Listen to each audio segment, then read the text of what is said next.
GearWebsites.com is your source for firearms-based playing cards and books. We also have mugs, shirts, and posters with designs that we've made live. Of course, we have patches. Every Friday is Free Patch Friday. We appreciate your support. Thank you for shopping at GearWebsites.com.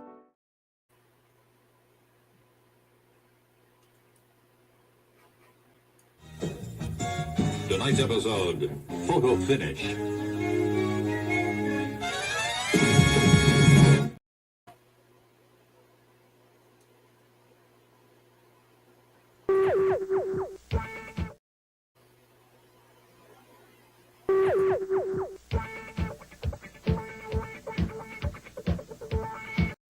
It's 11:59 at Radio Free America, and this is Uncle Sam with music and the truth until dawn. Right now, I got a few words for some of our brothers and sisters in the occupied zone. The chair is against the wall. The chair is against the wall.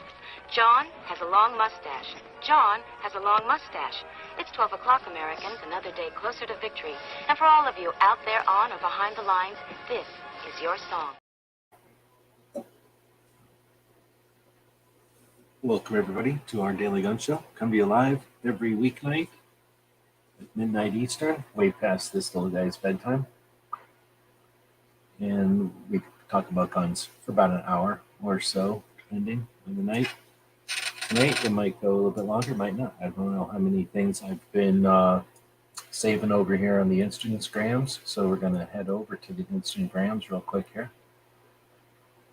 Puppy is about to fall asleep, but he is refusing to fall asleep, like always, or at least refusing to lay down. So he is about to fall over. So we're going to leave the puppy monitor open while he's fall asleep. And, excuse me, put that down there so you can watch him fall asleep as we look over at the Instagrams. All right, so Instagram's got all kinds of stuff going on and lots of interesting stuff. I just posted this talking about how we go live each week to look at Instagrams. So this is our Instagram account, and we're going to zoom in on it a little bit.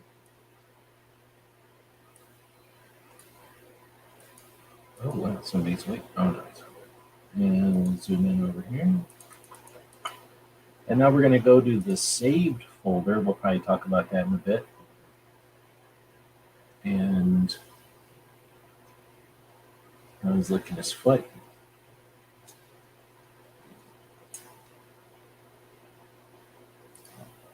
He might do his thing.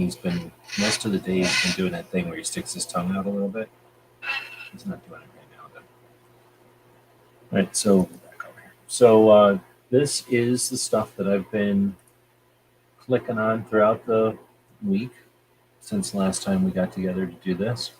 And this would be the things that are the most interesting that happened over on Instagram. It's going to be the holidays, and nobody's paying attention to anything really all that critical or important, so there might not be that many.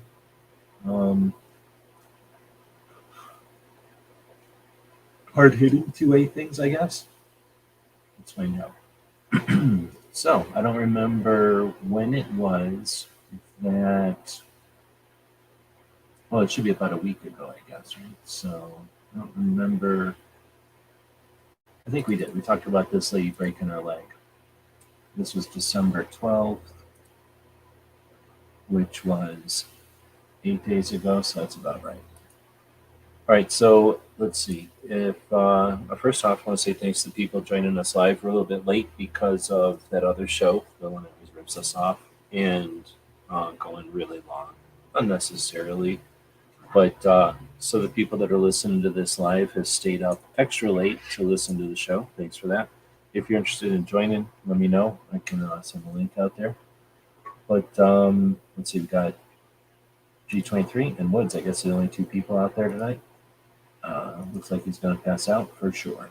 It's definitely head bobbing. This is this thing. I guess this is the time of night when he really, really, really wants to be sitting up here, even though he's also kind of asleep already. In the last show, I'm going to flip back over for everybody that wasn't paying attention till the last show, we made him this spiked wristband. So while I was sitting around in the last show, I had some scraps of leather from a project, and we made him this sweet spiked wristband. So he goes around thinking he's so tough right now. And that's maybe why he doesn't want to go sleep. I don't know.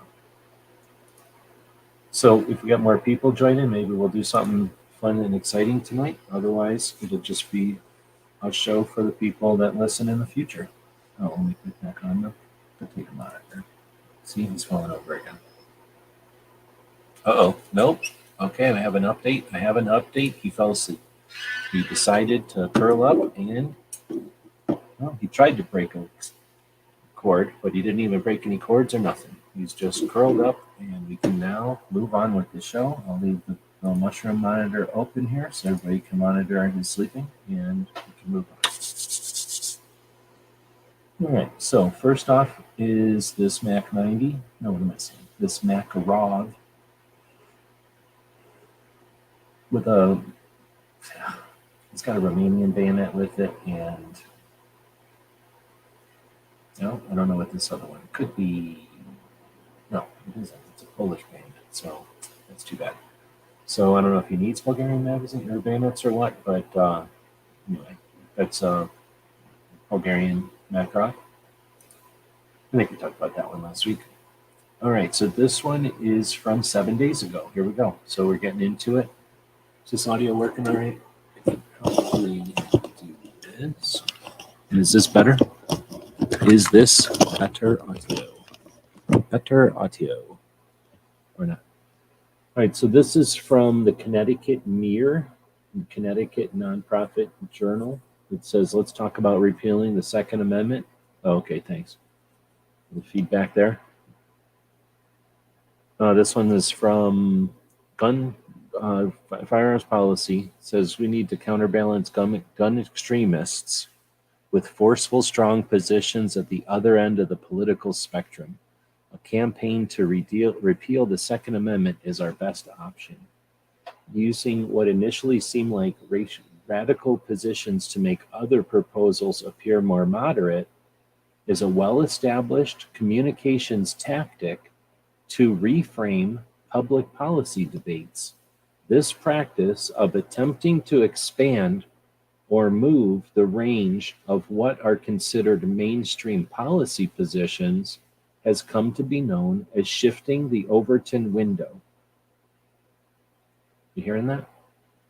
So this is from Connecticut, from somebody writing this December 12th, that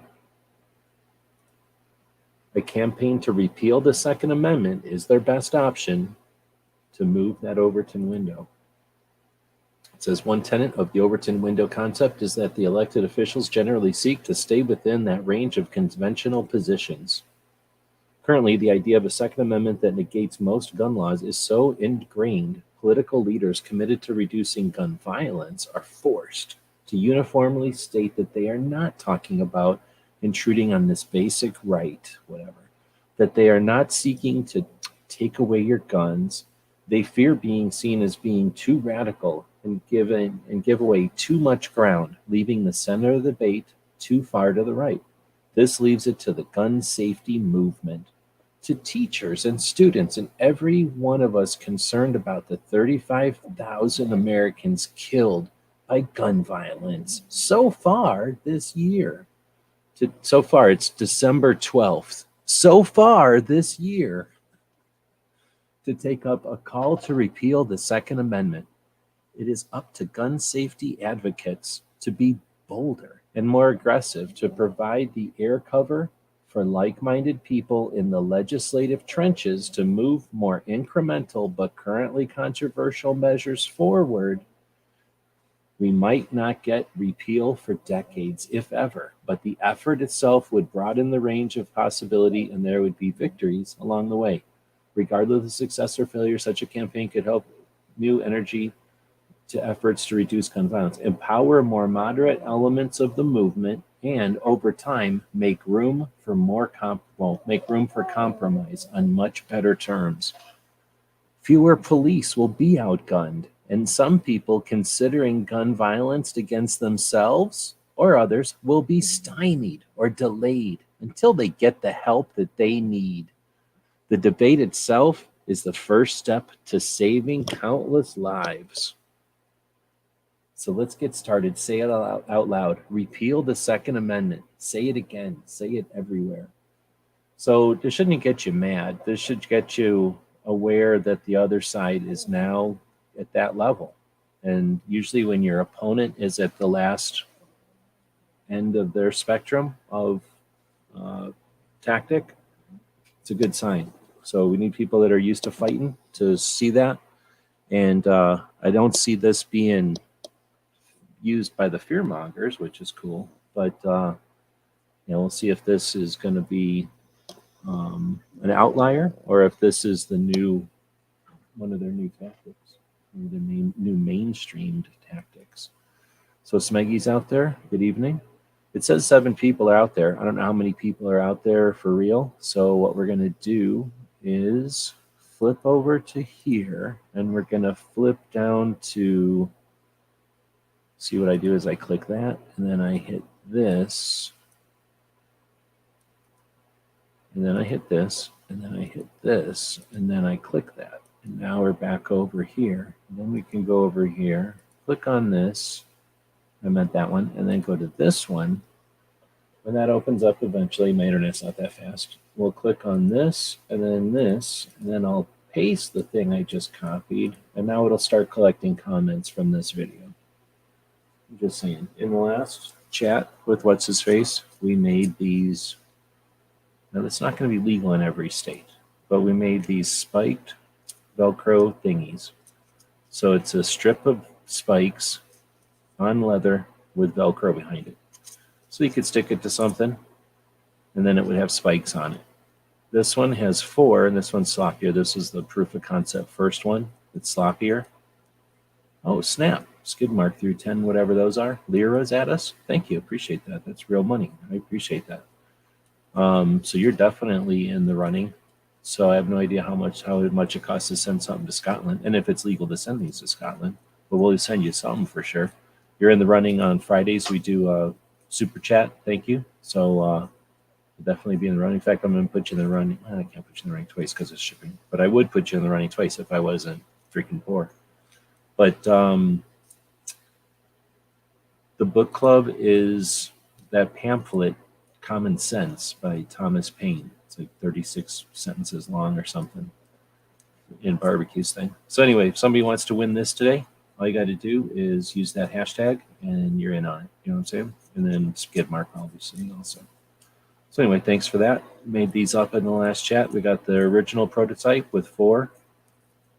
And then we got the nicer one with 5.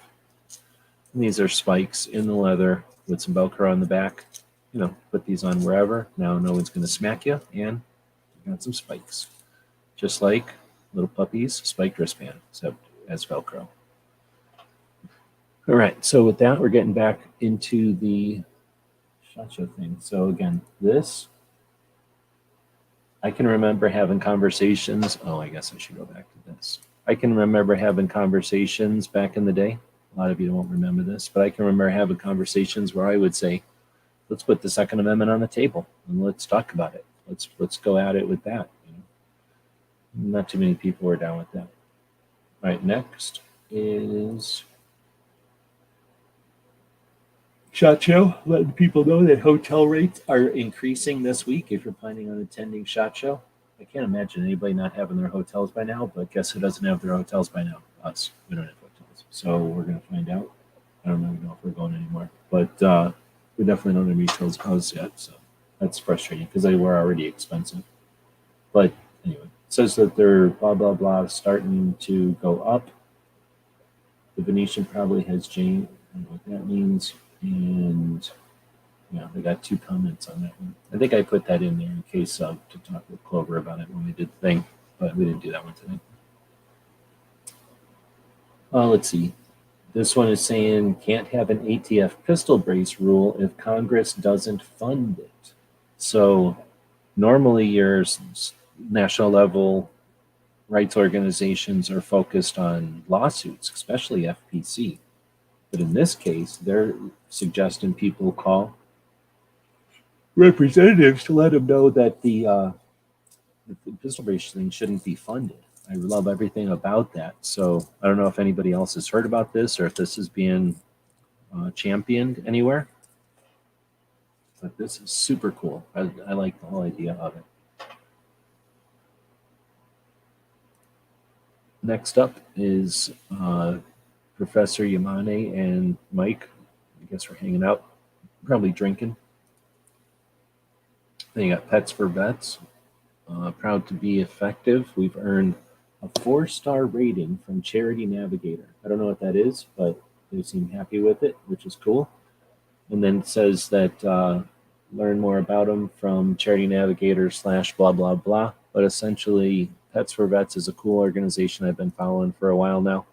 And what they do is put veterans together with rescued critters, and everybody's happy. So, great idea. They do a lot of kind of just cool stuff, typical Instagram stuff, some smart Instagram tactics to keep their channel interesting, and then some testimonials of people that they've got together. 600 matches so far, plus, and then 26 chapters. Cool organization, and a lot of people talk about it, but that's an organization doing it. Let's see, next up is Riders USA, is the organization that hosts the Arizona 2A rally each year. So I guess this one will be their, it'll say somewhere, won't it? 10th annual, the big 10 millimeter version. So it's from 10 to 2 in Arizona. Looking forward to it.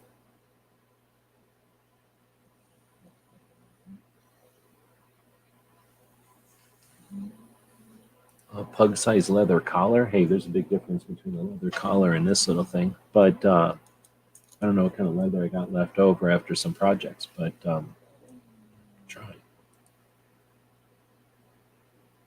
Let's see. So then I thought this was pretty cool. This is the Sweat Hogs inside of the Barney. Wait, is this Barnaby Jones? No, Barney Miller. Yeah, Barney Miller's jail. I kind of liked Barney Miller, kind of, and I liked Welcome Back Carter, all right. So this was the Gun of the Week from Cape Gun Works. They do a Gun of the Week each week. This M10X is a gun out of Colorado. That was cool. They started importing Romanian guns. They kind of stuck around. They've been downstairs in the SHOT Show, downstairs at SHOT Show, kind of in the back for a number of years. And when they were importing the Romanian guns, wait, was it Romanian? Yeah, I think Romanian guns. Everybody else was importing Bulgarians and other things. And Wassers were being imported by plenty of people. So they started importing some and then started to do, I think, some of the machining and stuff. They were doing some things. But anyway, they invented this gun, which is essentially kind of a hybrid AK-AR looking thing. And it's evolved a bit, but been an interesting company. I've been a fan of watching them develop it. It looks to me kind of like an XCR, except way more AK than an XCR. And this was their Gun of the Week. So they do a Gun of the Week each week, and I think you get a big discount on it. I'm not buying guns, but if I was, I'd probably be paying attention to Guns of the Week type of sales like that. So this is from the president, statement from the president, about the 10-year anniversary of the bullshit in Connecticut, where an individual decided to do some stuff, and then a lot of people decided to use that against everybody who owns property. Let's see, it says, well, I'm not going to get into this whole thing, but essentially they take the official, I don't know, what do they call this, like bulletin or briefing, I guess, and then they scribble on it like a teacher would to change the bullshit. So it says, we should have societal guilt, and then it underlines that and it notes it as abusive emotional manipulation. So it's basically pointing out the parts of the president's, or the White House, I guess it is from the president's message here, pointing out how manipulative it is, and, well, just horrible. So, this is the same White House that had sent out, like, this is going to be a winter of death and like horrible times at the hospital and stuff. Like we're used to seeing, it says weaponizes language. I think they're definitely doing a good job of demonizing and well, marginalizing. So again, it's just an example of that from firearms policy, and they do a good job of giving you a variety of messaging, like different directed to different people and about different things. And obviously, they're not just the one-trick pony with everything as a lawsuit, lawsuit, lawsuit, lawsuit, money for lawsuits, give us money for a lawsuit, lawsuit. I mean, they're doing a lot of lawsuits, but they will also talk about other things, obviously. All right, so this wire's in my way and it's driving me nuts. I guess I'll just deal with it.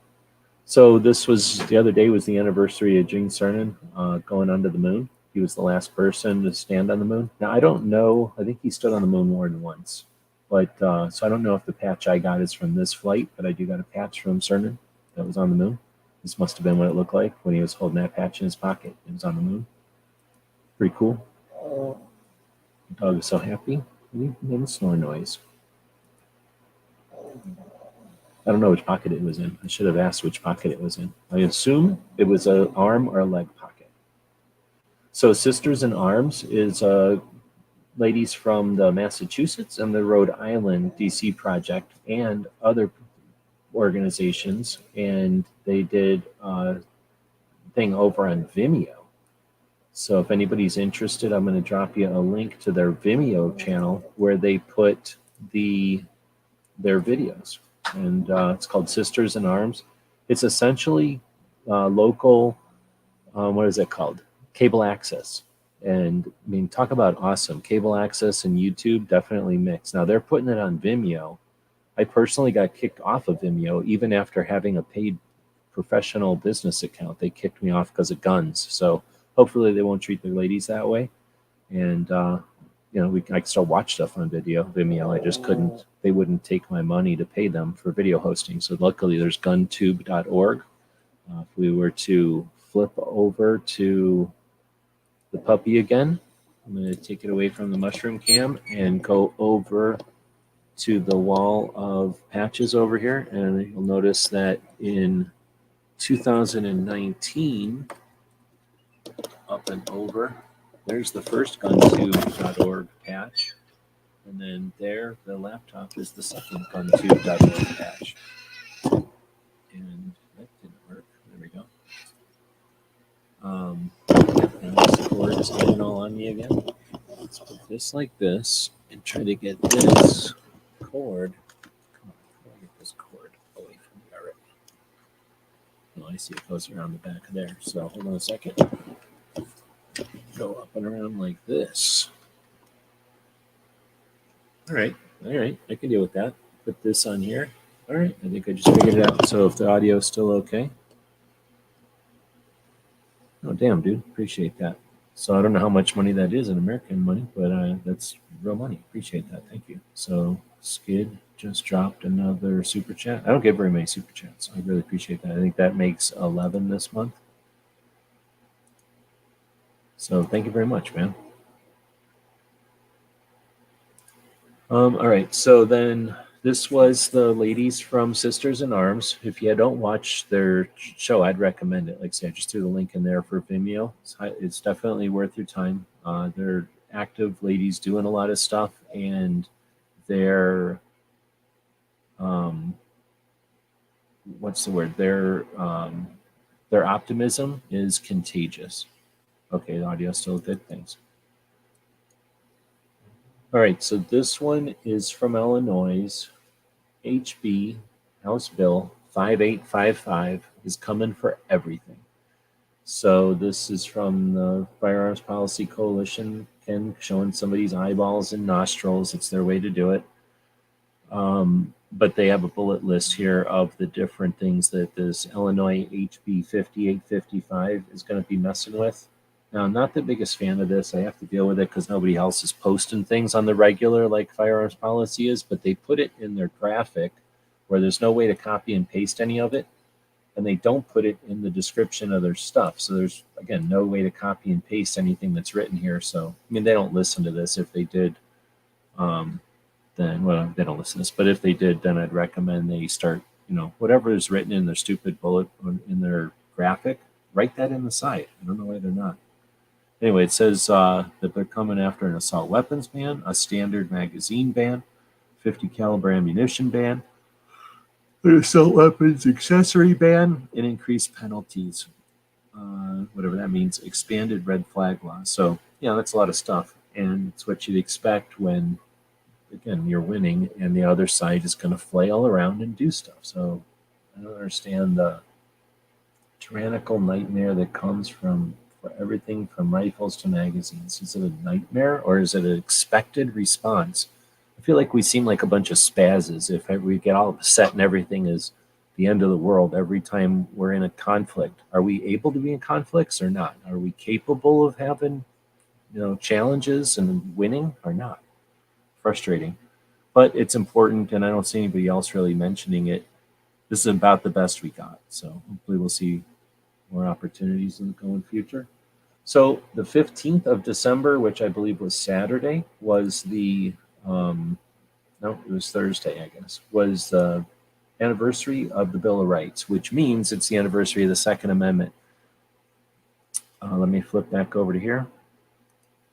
How many people that you watch posted something about the history of the anniversary of the Second Amendment, the 231st birthday of the Second Amendment? I mean, we all just run around acting like it's our most important thing or our most cherished thing and all this. Well, here's the University of Arizona Wildcats, the shooting team for the University of Arizona, posted on the birthday that the Bill of Rights was ratified on December 15th back in 1791. Articles 3 through 12 were proposed amendments to the then new U.S. Constitution, but were renamed the Bill of Rights, a landmark in the record of human liberty. Nothing like it had ever been attempted. It now faces threats as never before. While gun rights previously took most of the heat, all civil rights are in jeopardy. The Second Amendment right to keep and bear arms are fundamental to the protection of the rest of the Bill of Rights. All of the Bill of Rights are for all the citizens. Our nation now faces a torrent of anti-Bill of Rights sentiment and laws from those who believe free speech, which derives its nearly absolute powers from the First Amendment, has fallen out of favor. Along with free speech is the right to practice religion without government interference, and even the right to assemble, have come under withering scrutiny, including physical and moral attacks. I don't like calling it a bad sentence, but whatever. Several varieties of political correctness promote fear, hatred, racism, intolerance, and require diversity. These narratives and groupthink are reasons to justify curtailing the free exchange of ideas and speech.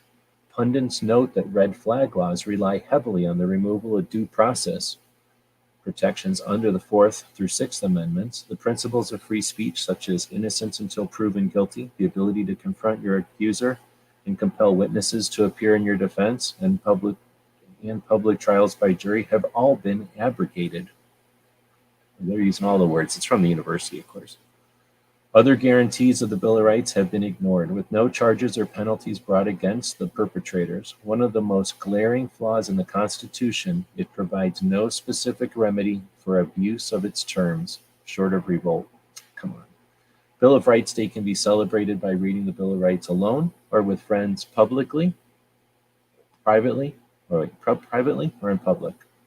It's pretty interesting. I think the idea would be to add there, maybe read it to the family, have a Bill of Rights Day where you read the Bill of Rights to your kids, assume that the schools suck and aren't doing it right? And then have the kids read them. I would suggest I just listen to an interesting conversation. I don't know, tell me if I'm wrong about this, but I listened to a guy this was an excellent conversation from the Team House last, was this Friday? I think it was Friday. It's a 4-hour conversation. 4 hours. It's worth listening to. That was fun. Somewhere in there, though, the guy says that as part of he was in a Ranger regiment. He was a mortar guy for the Rangers. The Rangers have a scroll, and they've got esprit de corps, and they've got a long tradition of, well, it's difficult to be a ranger and to become a ranger. So you have to become a ranger. So anyway, while this guy was in his training, he ended up having to do it more than once. He ended up having to go through ranger in processing 3 times, and for all kinds of reasons. And as part of one of the last times he was going, or maybe the second time, I forget now, one of the times he was going through, as a punishment, he was required to transcribe the Ranger manual or handbook, which is pretty long. And it's, to rewrite it would be difficult, period. To rewrite it 5 times was difficult, period, to do. And then he had to do it like overnight or something, which would have been just physically impossible, technically impossible. He attempted it and got to 3.5 copies. So that punishment was meant to be difficult enough to keep him from even attempting it so that he would quit. The challenge was not possible to complete, so it was a futile effort. And, when you're trying to weed somebody out, you're going to give them an impossible task and see if they even attempt it, how far they get, and, if they're willing to just grind themselves into the rest of the time they got left, right, to work on it or not. And that's what he did. Anyway, so I think it worked as a message for him, or as a lesson for him. But what it also gave him was intimate knowledge of that Ranger manual, and he ended up, valuing that. So I wouldn't do it as a punishment. It is something, but I would think of it as an opportunity. But I guess a kid is probably going to think of it as potentially a punishment. But having somebody write the Bill of Rights each December 15th, maybe as a family, everybody takes a turn and all writes it or something as part of an exercise. You might understand it. You might, I don't want to say respect it, but you might, respect what the words of it are. And, I don't know them all off the top of my head. Who remembers like the 4th and the 5th? Like, we remember the first 2, sometimes a couple of the others. They're all important, but we don't use them every day. And that's, we have every second matter, or we have every second matters. Maybe we could have a Bill of Rights thing in there a little bit. There, we could just do it on the 15th of December too. Anyway, so that's the U of A doing a pretty cool post about it.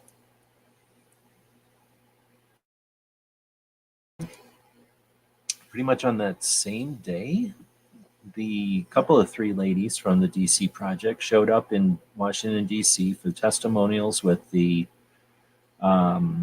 with the House committee. I think it was the House of Representatives committee, and John Lott did offer testimony. So Diana Mueller, Gabby Franco, and the other lady went and offered some moral support, I guess. They basically just were there behind the speakers in the room as support for John Lott, and then probably to be a presence in the room to show that people have interest in this BS testimonial or committee meeting, even though they're using the committee meeting as a weapon, as a way to use, the last time they have with their influence and their ability to basically exploit the victims of atrocity, people who were influenced to create horrible atrocities, and then the politicians are using the victims from those atrocities to parade around and distract from the other issues with their agendas on persecution of guns owners. Let's see. Nobody posted anything about it. That's the thing. Oh, snap. That's really cool, man. I really appreciate that. So, yeah, thank you. That's as much money as I made today, I think. Let's see. So, gunmetal's out there. Good evening. All right. So, again, thanks to DC Project for keeping it real and being places where it'd been just as easy to not been. I mean, literally, just as easy to not been there. Probably more lucrative to not been there, but they were there. So again, here's another one with that fat guy from Illinois, who I guess is their governor. They keep making him look fat, at least. It says Illinois Governor J.B. Pritzker is hungry for more power and ordered the full menu of tyranny. Help keep his plate empty. So again, they didn't write any of this stuff down, but I guess I don't look at these things every single day, so Or I mean, I don't look back at the ones I've already added, so I must have added this twice, even though it's still about Illinois. Now we get Canada, right? We have to be aware of what's going on in Canada. We don't have to. We can be aware of what's going on in Canada. So they had a article in Bearing Arms that gun policy or firearms policy coalition is reposting on Instagram. So it's an article from Bearing Arms on the 9th of December, and it says chiefs at the Assembly of the First Nations voted to publicly reject the Liberal government's proposed gun control legislation. So a translation of that is, I don't think we have anything like that here, but the chiefs of Assembly of First Nations, I don't know if they have reservations or what, but they got tribes in Canada, I suppose. They call them, I don't like to say what they call them, what we call Native Americans. They have, I guess, some kind of an assembly of their Native American tribes, and they go, screw you to the what's-his-face Trudeau's gun control stuff that he's pushing. The amendment to Bill C-21, which is currently being debated by members of Parliament, aims to create an evergreen definition for assault style weapons and enshrine it in law, allowing the government to ban hundreds of models of firearms. Some First Nation leaders say they're concerned to see rifles used for hunting on the list and voted today to take a stand against the bill, which they say infringes on their treaty rights. It's a little bit mild. I mean, I guess it's cool to see other nations telling Canada to fuck off because they're infringing on those nations' situation. But I'd rather see the F off be based on because you don't have the right, or like quit it, instead of, oh, it's hurting our guns this time. Like, it'd be okay if it wasn't our guns. Like, that's not cool. Smeggy saying it's similar to our reservations. Yeah, but our reservations are independent nations and each tribe is separate. I don't know of anything where our tribes, all of the tribes of the United States get together and do anything, and not officially at least. So this is awesome. I don't know if anybody heard this, but I'm going to go back. First, I'm going to turn it on, and then I'm going to go back. And there's going to be music, so it's going to copyright my channel, or my video, I guess, but I don't care. It's worth listening to. You know, you don't got to, I wouldn't send a kid to Ed Manifesto's channel, right? But this post, at least, this is a pretty awesome post. So I hope you can hear it okay. What do you want to do when you grow up? I'm gonna be a doctor. How much do you want to make? I'm gonna make people feel okay. What do you want to do when you grow up? I'm gonna be a doctor. How much do you want to make? I'm gonna make people feel okay. So I don't know if you could hear that okay. But that's some kind of, I guess, some kind of interviewer asking a little kid, what do you want to do when you grow up? He says, I want to be a doctor. And then she goes, what do you want to make? And he goes, I want to make people feel good.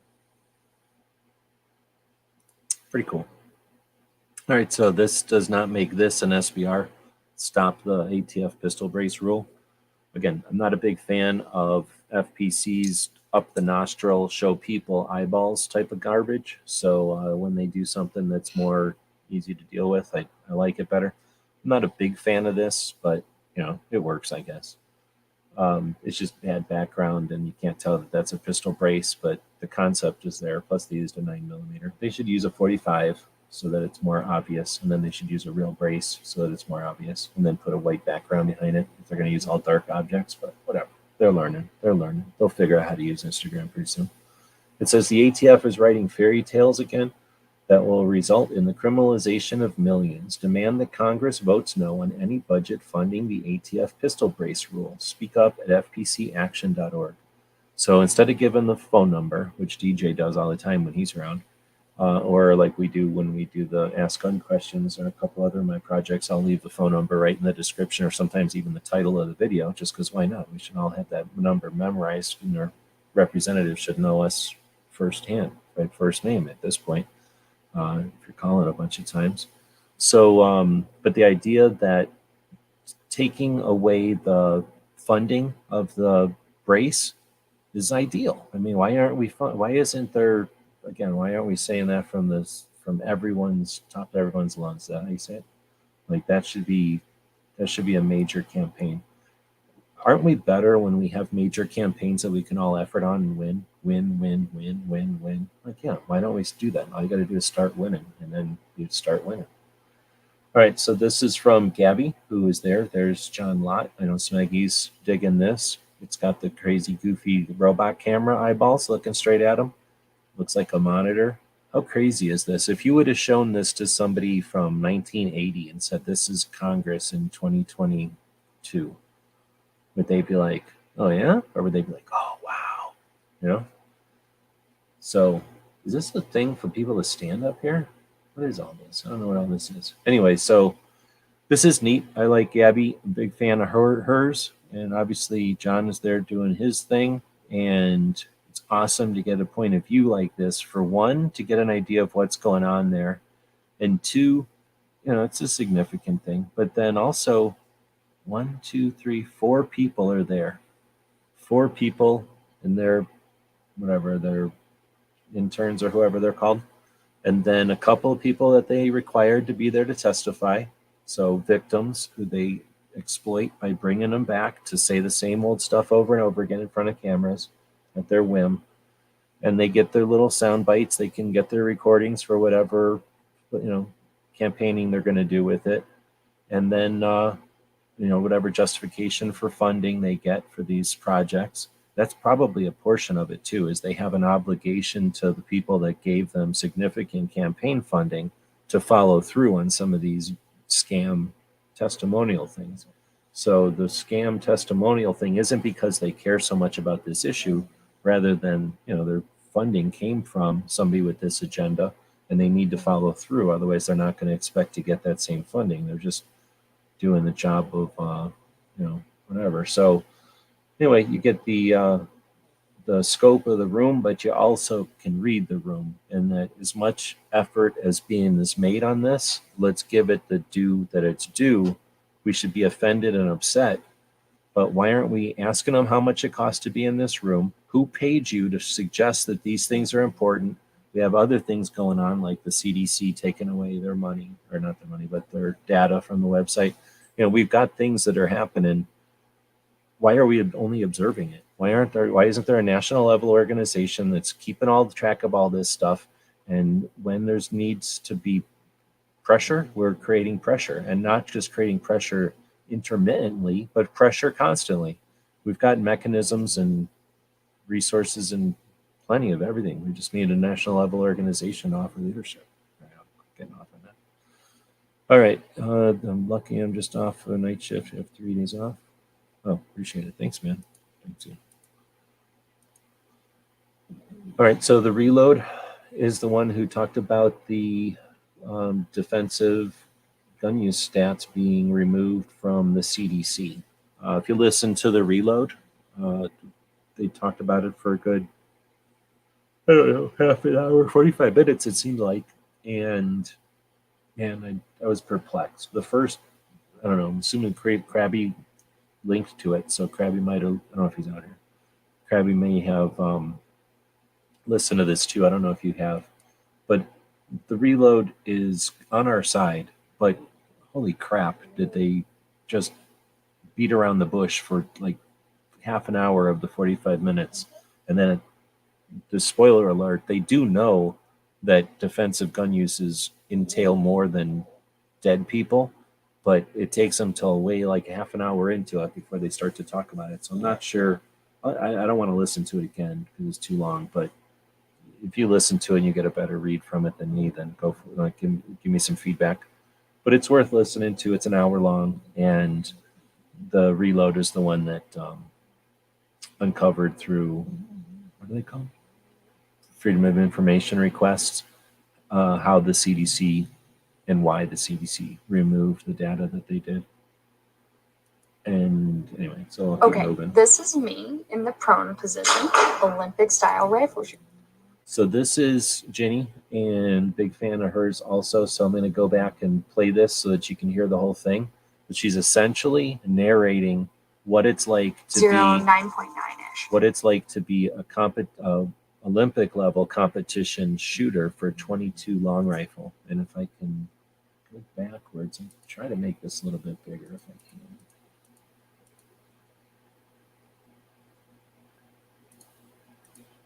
Okay, this is me in the prone position, Olympic style rifle shooting. You can see all the equipment I have here to shoot, and this is my target. Now, about 14 shots ago, I had a flyer. This flyer was about 10.0, 9.9-ish. So I'll walk you down to where the actual target is, 50 meters. It's a long ways. And if you can see, these are my shots. The 10 ring at 50 meters is only about the size of my thumbnail, which isn't very big, as you can see.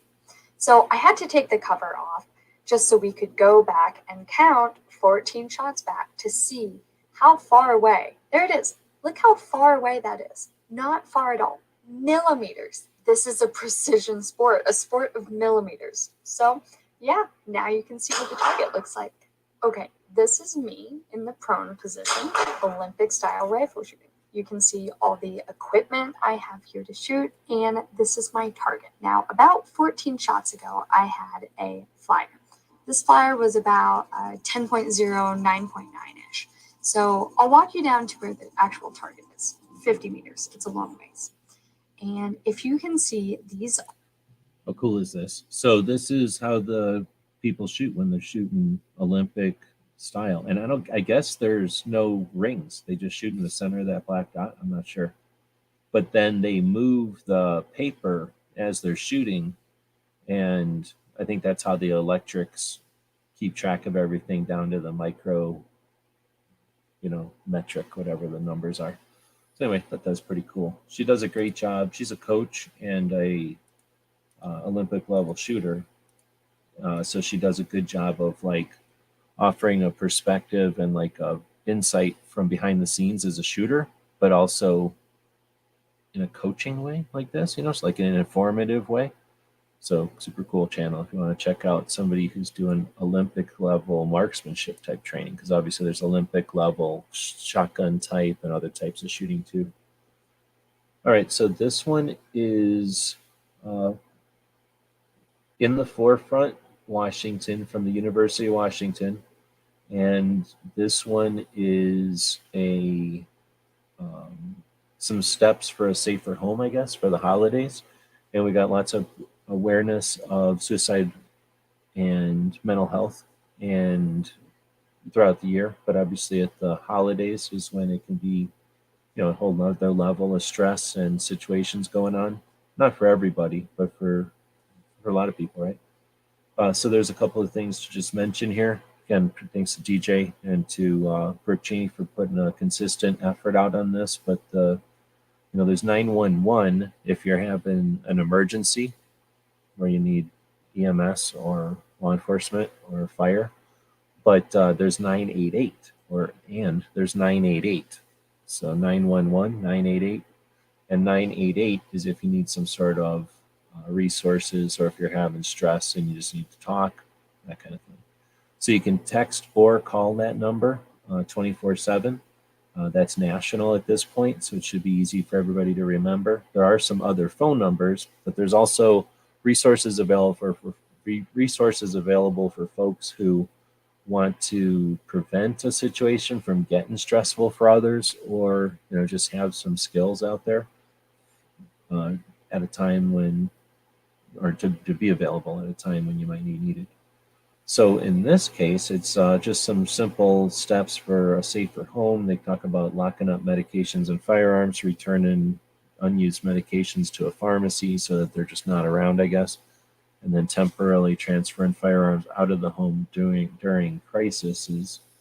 It's interesting. So this is probably not a firearms focused one, because you could do some other things besides that or alternatives to that. But they're trying to create awareness.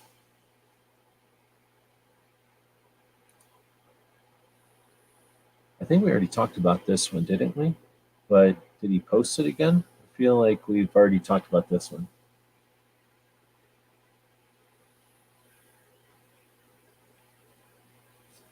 Can't really do too much with it. I'm going to use it tomorrow, maybe.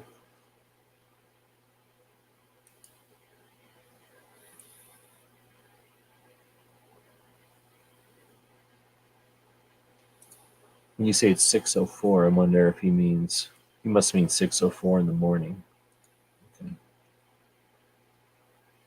Okay. Here's the firearms policy. Posted a thing about Bill of Rights Day. The Constitution in most of our states and the United States assert that all power is inherent in the people, that they may exercise it by themselves, that it is their right and duty to be at all times armed. Okay.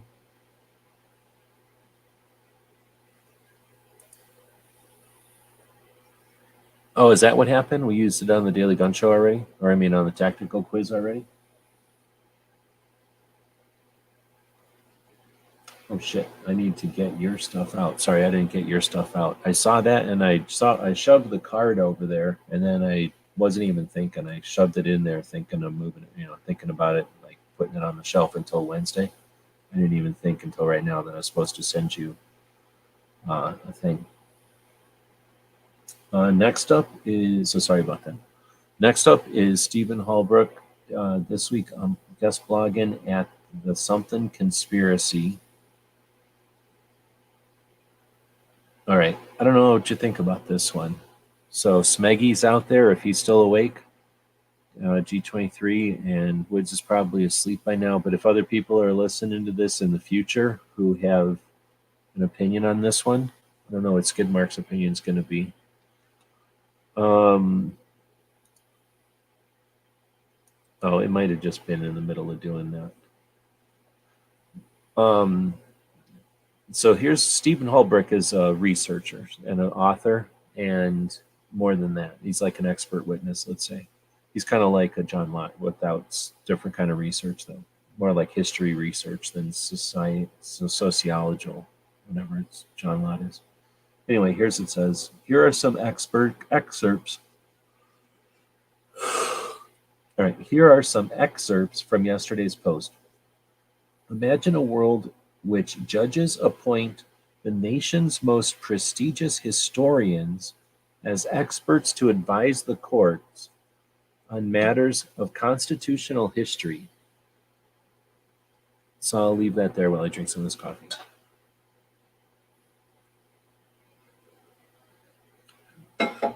I'll read that again then. Imagine a world which judges appoint the nation's most prestigious historians as experts to advise the court on matters of constitutional history. What do you think of that?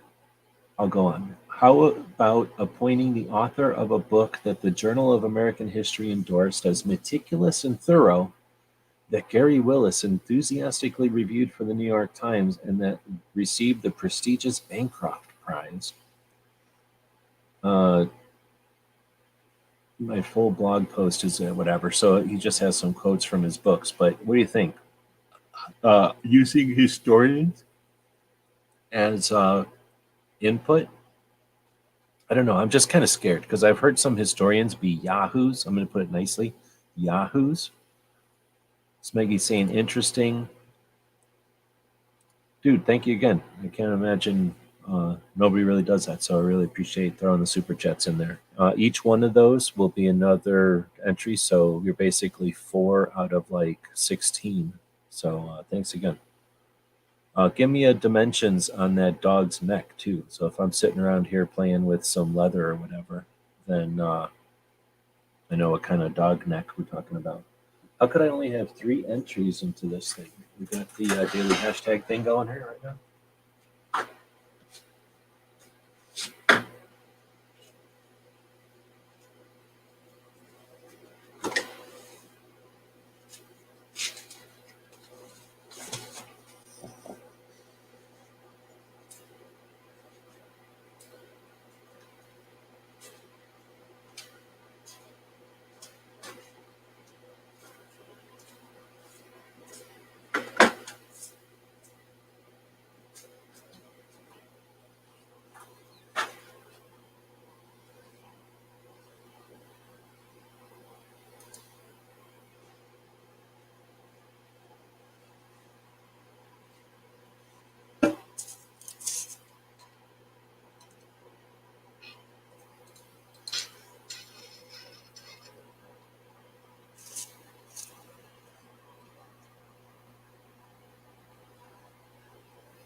All right.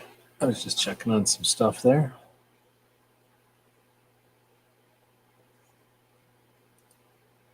All right. So yeah, thanks again, Skid. And like I said, give me a dimension on that dog neck. All right, and then let's see. Who picks the most qualified historical sources? Yeah, exactly. Yeah, we've heard some real idiots who come in and say that they're experts, and then they sit there and recite basics to everybody, just make everything confusing, and they basically worse. Oh, right on. Cool. Sticking around. My question is who? Okay, whatever. Then, just like how stats can be twisted if the court selects biased historians, they'll have an appearance of ethnicity. Yeah, exactly. Well, and then I think you'll end up having people compete to be historians. It's no difference than influencers or experts or authors. People are going to run around. We know some authors who say the same thing every time they're on every show. And I mean, over the years, they say the same thing on every show that they're an expert at because they're an author. It's usually because there's some kind of in with the host, or the host just doesn't understand that other books have been written. And I guess every once in a while, there's no other books written, but in our realm, other books exist. They're just going to that same author all the time. Okay, so I thought this one was pretty good. Ready Man Network is a pretty good channel. This one says, "You are what you do, not what you say you'll do." And I guess that's a quote by Carl Jung. And, that's apt, or it works for people who are, dealing with this internet stuff. A lot of people standing around telling you what they could have done or what you should have done.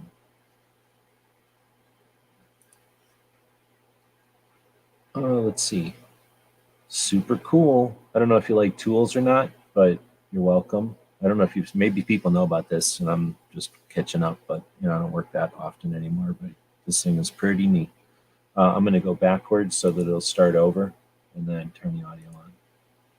Problem that people run into is that you get into a tight spot and you can barely move your ratchet, or you're going one or two clicks at a time, or you're busting your knuckles on something around there. Our wrench, you can drop on your socket on our adapter, drop it into those areas, put it on your nut and bolt. This doesn't need to swing anymore, and you use your existing ratchet. It doesn't matter if it's driven from this side or this side. And now you're going 1-to-1 gear ratio. You're not busting your knuckles. You got 10 inches of reach down into your output area. So you got full rotation, and you're not busting your knuckles. This is called the tight reach. This is called the tight reach extension wrenches from TR Tools. I've never seen that before, so I guess it's an ad, but still pretty cool. I mean, I don't get paid by them. I don't know where they come from, but it just seemed pretty neat. Probably used it about 6 times in my life. It's not like I do that much stuff, but every once in a while, get into the situation where that would have been cool. All right, so Susan Myers is one of the ladies that was at the DC Project 2A rally in DC, doing at the Supreme Court building back in, was that September? Krabby would know. He's the one that filmed it. And this is a post keeping an eye on Missouri legislature bill pre-filing for the 2023 season. Okay, so she's in Missouri. She's paying attention to their pre-filings for the 2023 season. She says, not pleased with the low numbers on our 2A supporters are putting up so far. So not pleased with the low numbers our 2A supporters have been putting up so far. So you'll see what I'm talking about here in a second. It's pathetic to watch the seeming lack of interest in restoring our 2A rights by the party who has the majority and would be able to do so, in comparison to those who can't seem to get those red flag schemes, bans under 21 from buying or owning, safe storage, and more filled fast enough. This despite knowing they'll never get passed with the current makeup of both the House and Senate. But where are our 2A fighters? SCOTUS ruling last summer spelled out so many of the areas in which we are being infringed here in Missouri. Why is no one racing to rid us of all these killing zones we have in statute? That's a gun-free zones if you're new to my post, by the way. She's awesome. I sincerely appreciate the legislators who have already filed good 2A legislation and will do everything I can to help move their bills. But I do not apologize for saying publicly that I want to see more. You know what I'm saying? Why don't we have more people saying this? We're allowed to want more. We don't have to sit here and just observe what the fuck's going on.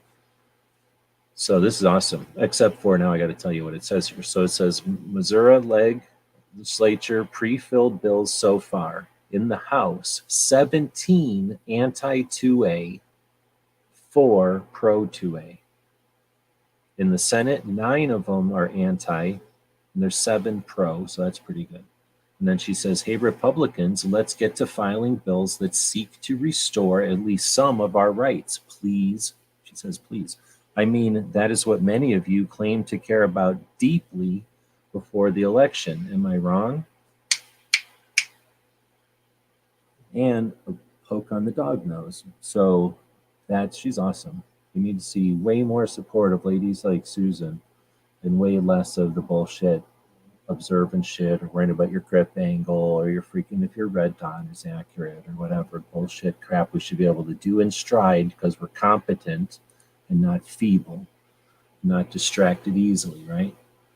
All right, so next up is Rick Ector, and he calls this a tumbleweave. I think that's funny. So moving along.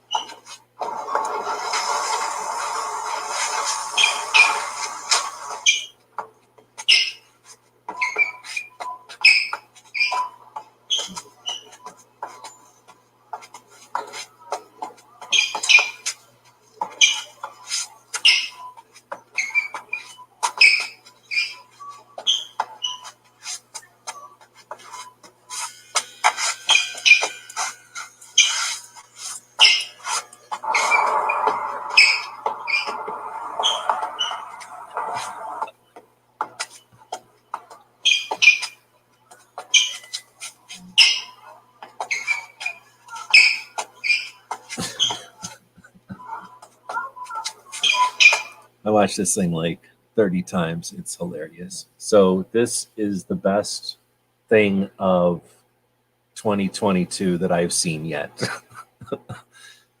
This guy's just trying to live his life. And this is what it's like when you're on the Instagram. You got to get past all of this stuff that happens over here. But yeah.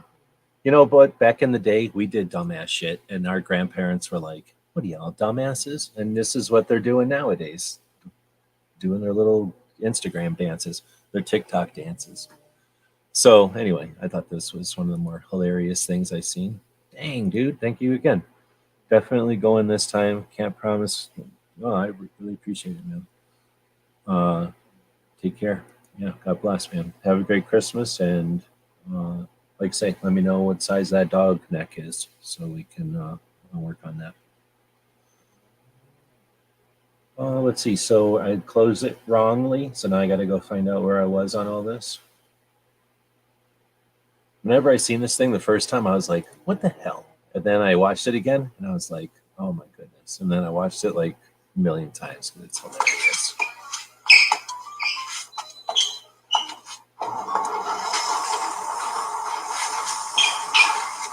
Somebody needs to make a gun shop version of this. Oh man, I did it again. Okay, here we go. All right, so Colion Noir. Sometimes he's sitting around wasting everybody's time, and then other times he's doing good stuff where everybody else is sitting around wasting their time, right? try to bankrupt gun companies with frivolous lawsuits.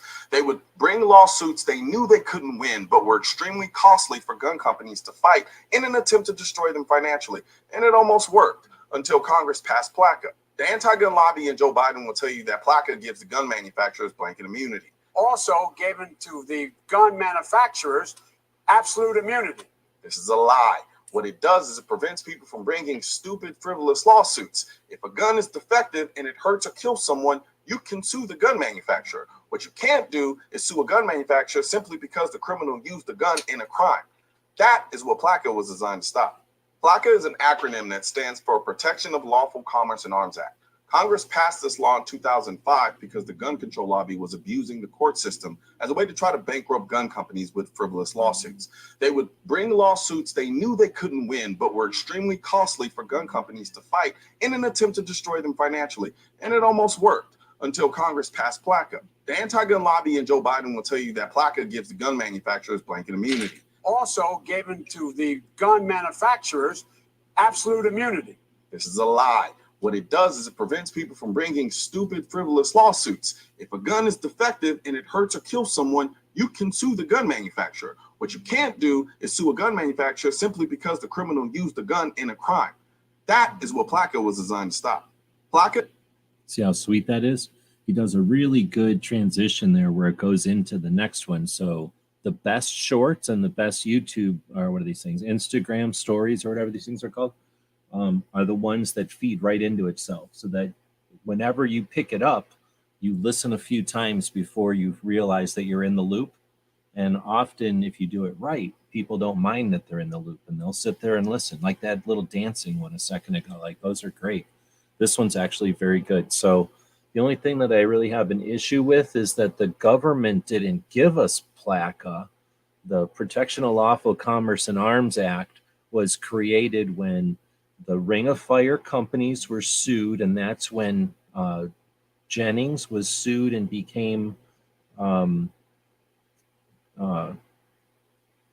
Jimenez, right? So that's when the kid from California, who was paralyzed when his babysitter fiddled with a gun that was left out by the parents, well, left in a drawer by the parents, unsecured. And then the kid was fiddling with it, shot the other kid. The kid who was shot sued Jennings, the Ring of Fire guns from California.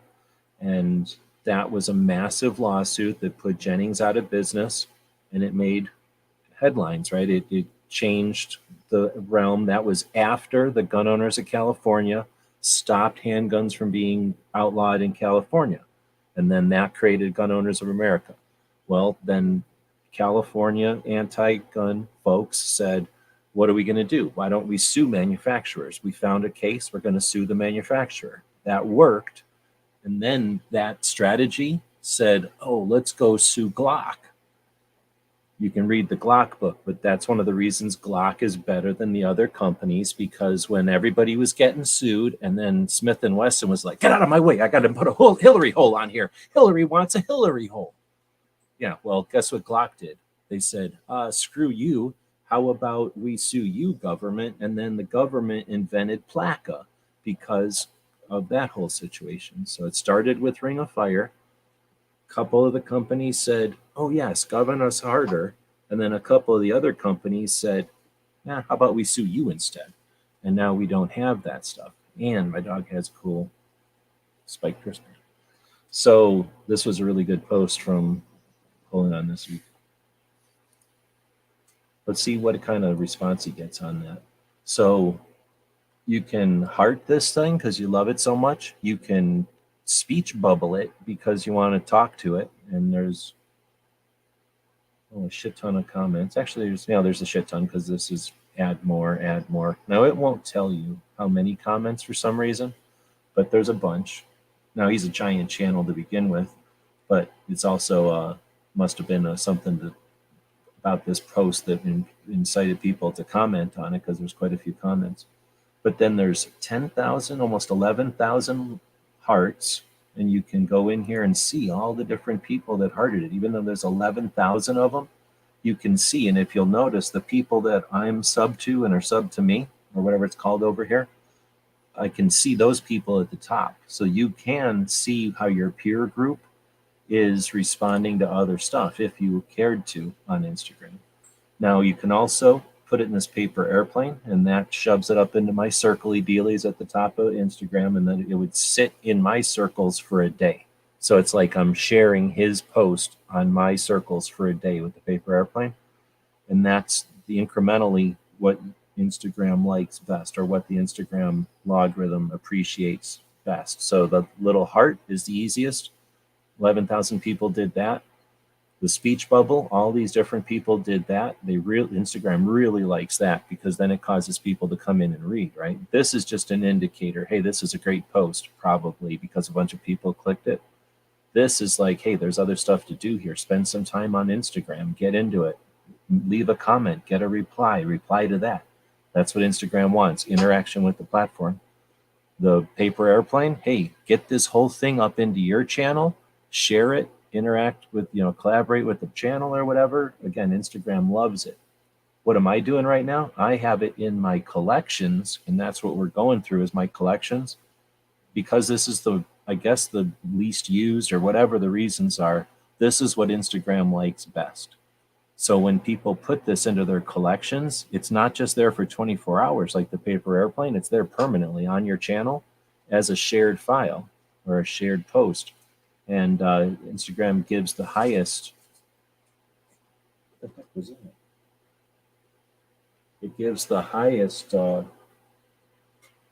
whatever it's called, it likes that the best. So one of the reasons I do this is to click on all these posts so we can spend a couple hours on once a week to go through them as humans.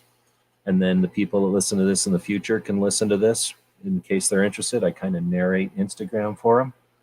But I'm also doing it because I want to engage with Instagram, the platform, on these particular posts, which I value. You'll notice every once in a while I uncheck something that I either don't want associated with my channel, or I don't necessarily need to give them that boost, even though it's incremental, tiny. I can still choose when I'm going to give things my whatever click or not. In this case, I could care less, but there's a couple of them where I have them in this feed so that I can talk about them, and then I'm going to let go of them and not associate them with my channel anymore, mainly because this is how Instagram decides what to feed you. So if I went in and clicked on everything with a cat in it, then I'd probably start getting cat posts. So if I'm going to click on something and say to this weekly wrap up or summary of Instagram, this is an example of a post that I don't like, I'm going to unclick that because I don't want that post I don't like in my feed to influence what Instagram feeds me in the future.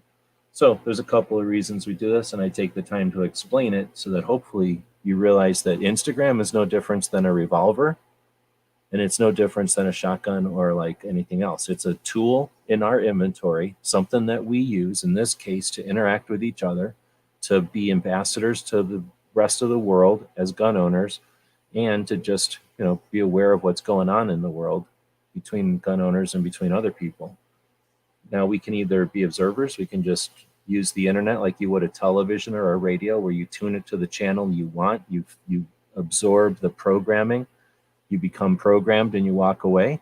Or you can use it like it is, an interactive medium, and you can not only use the mechanisms that make up these softwares, these machines, these systems that we use, but you can also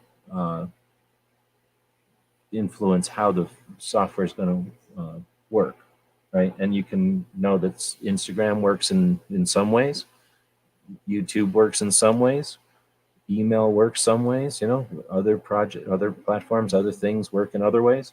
And just like a revolver, might be great for this or that, but it can also be used for something else. Like, you can use these platforms for more than one thing. So you can do way more than just observe. And as you're observing, be aware that you're leaving footprints behind, and those footprints indicate what it's going to feed you. So if you only watch news from Canada, you're going to get fed news from Canada. If you only watch optimistic stuff that's interesting, you're going to get fed optimistic stuff that's interesting. If you look at negative stuff that's pessimistic, you're going to get fed more of the same. Koyana's awesome dude. I think so.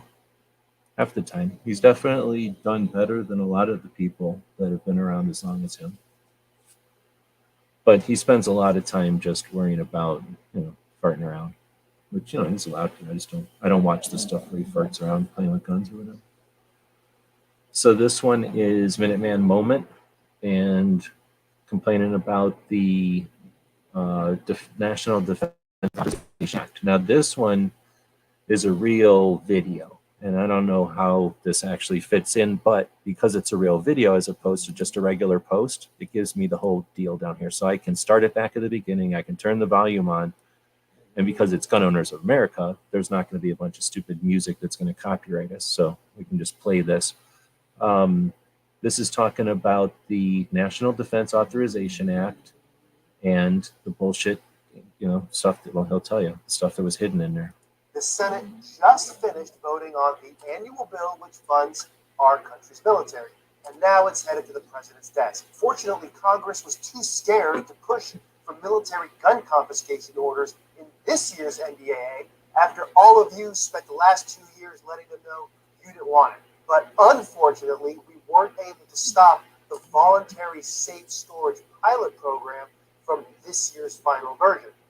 But at least we have a list of all the members who voted for the bill so we can hold these squishy guys accountable. And sadly, there were a lot of really good members who actually voted for this bill. And while we're going to keep working with these members behind the scenes to remind them of why that vote was wrong, it is unfortunate they chose to vote in favor of this bill while compromising with the gun rights of our military service members. The fact is, it is hard to vote against the National Defense Authorization Act for a lot of members. Some of them think it's a must-pass bill, which it's not. If your member voted against this bill, make sure to get in touch with them and thank them for standing firm on gun rights. But if your member voted for this bill but is otherwise a pretty good member of Congress, don't blacklist them. We don't want you to abandon them. Instead, use this as an opportunity to message or meet with your member and encourage them to do better next time. Yep. So here's, I can see a post that says, means nothing as far as I'm concerned.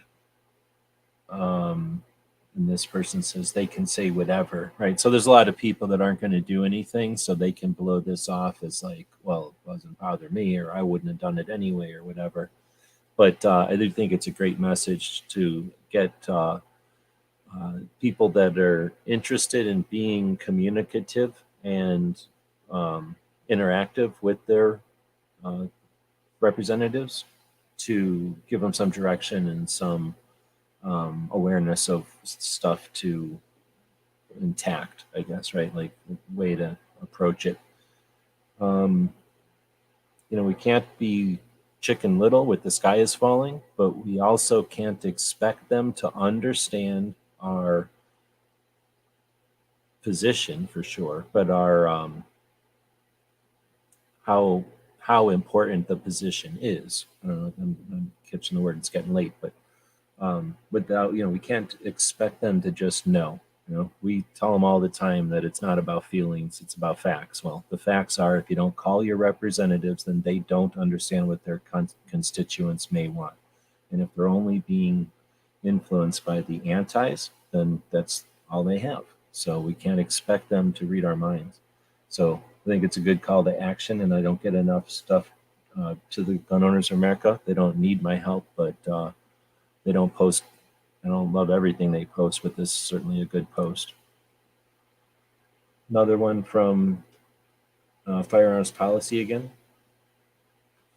because we've got New Jersey to deal with at the moment. The New Jersey State Senate will bring the Bruin Response Bill, the New York State Rifle and Pistol Association Response Bill, A4769, to the floor for a vote on the 19th, which is today.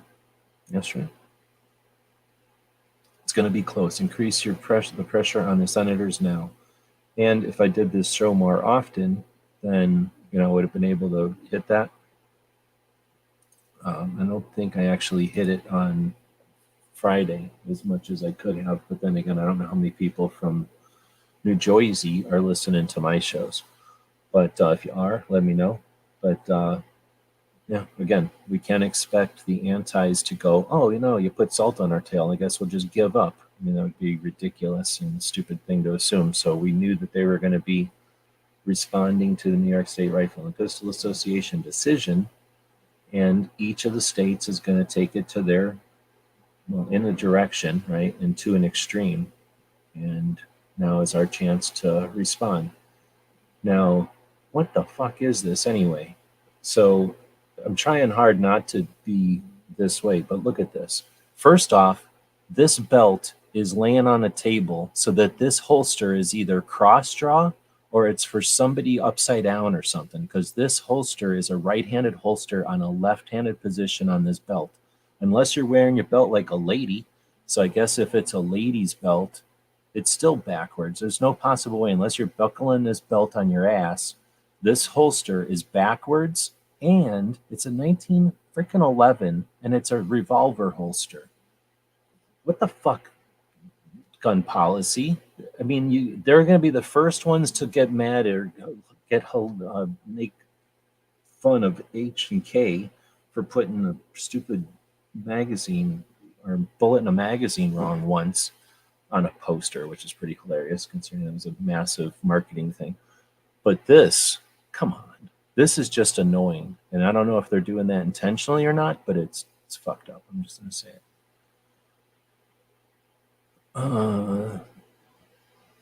They're not going to take it. I don't know. You're not used to listening to this channel, but they don't have to worry about them taking our Second Amendment.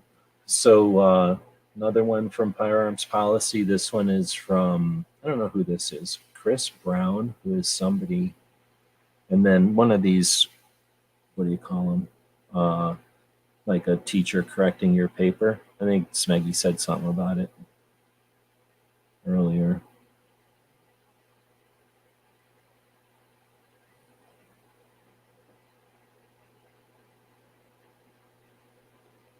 I thought he did. Oh, I like it when they rewrite stupid stuff, but it's really hard to read. Yeah, exactly. It's super hard to read. I do like it better than looking up somebody's nose or looking at their freaking zits on their face or whatever. But and it is good. It is not a bad. I think it's a good thing. Good series. I don't know what to call it. Like a good thing. I think they should keep doing it. It's great for the assumption that everyone knows the real issues here, and that when we read something like this, we see all these, when we're reading it, this is what a lot of us are seeing. But let's make sure that everybody is aware of all the different nuance or all the different things that they're using or doing to manipulate and to deceive in their stuff. So actually, I really like these. Maybe a little bit clearer, maybe, I don't know, but it's tough to say. I mean, they could keep fiddling with the actual, what's the word, like the actual way they're doing it, but I like the concept. So Rapid Fire Radio got their Instagram back. So they've got, they were all excited about it and posted, but yeah, Cape Gun Works got their Instagram back. Let's see. So this one is Shot After Dark. I think this would copyright me. Yeah, it's just weird music. So I guess now the deal is this Shot After Dark. So look at this. This is, you can't really see it good because it's up and down like an idiot phone video. But this is over by the new, whatever the new building is called. Look at how fancy it looks. Look how they got a big giant SHOT Show thing up there. So back in the old days, our banners and stuff would have been big giant photographs or big giant banners with, images of stuff. And this makes me think that, is this available all day?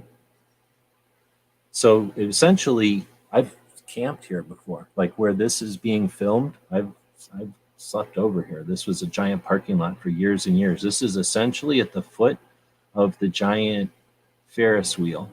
And this is outdoor area by that new convention center. So southwest, there's that Ferris wheel, southwest kind of corner of the new convention center. And it looks like, for all the youngins to drink their beers, probably craft beers. And then I'm guessing they cost money though. They can hang out, and then there's no food though. There must be food in there. RSR put a tent out there. Look at the weather though. Hopefully the weather will be this good again next year. See, there's that Ferris wheel. So this thing is a giant smoking. There's gonna be smoking though. Big area outside south of the thing. And I was wondering what they were going to do with that when they were setting it up. This means that they could bring dogs back. Back in 2008 is the last time they had dogs at the show. But when they used to be at the old convention center, they used to have hunting dogs and different dog stuff like happening out front. Giant swimming pool, and they'd have dogs running and catching stuff in the air and then splashing into the water and then doing all kinds of other water stuff. And so there was dogs all around SHOT Show back in the day. And then there was no place to put them because the stupid Sands sucks. And now there's this place. And I feel like they could easily put a bunch of dogs in here and do this weird party thing. So anyway, this is pretty neat. So Tuesday, we'll see the return of Industry Welcome Reception. Wednesday brings an all-star jam concert. Thursday boasts a special networking area.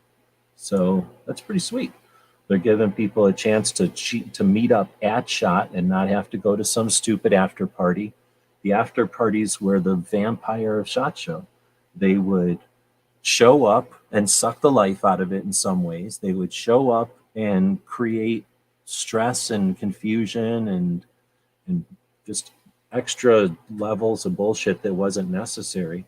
So now there's an alternative, and it looks like, they didn't fake this. This is a heck of a lot of people attending this. I don't know which night this was because I didn't even know these things were happening.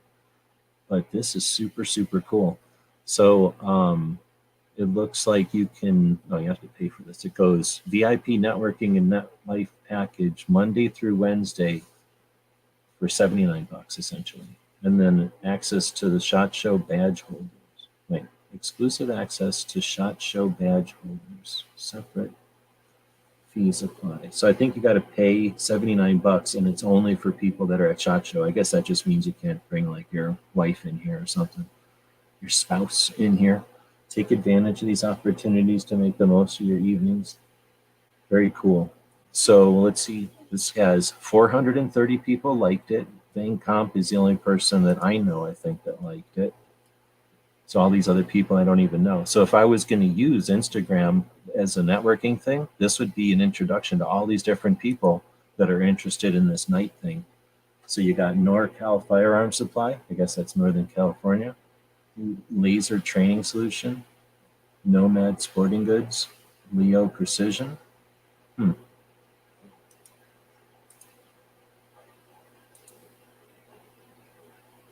don't know who this is. I don't know, Florida, different one. Nomad Shooting Supply. So that's pretty neat, though. I'll have to bring that up with Clover. The parties are a whole thing, because the parties exist, and then there was like, I didn't know about the parties, or I didn't get invited to the parties, and then it's like, we'll just make our own party. Now there's another party. So then it's like, these other parties exist. And it's like, I didn't know about that party. What about this party? We'll make our own party. And now there's another party. Some parties exist. And then there's more parties.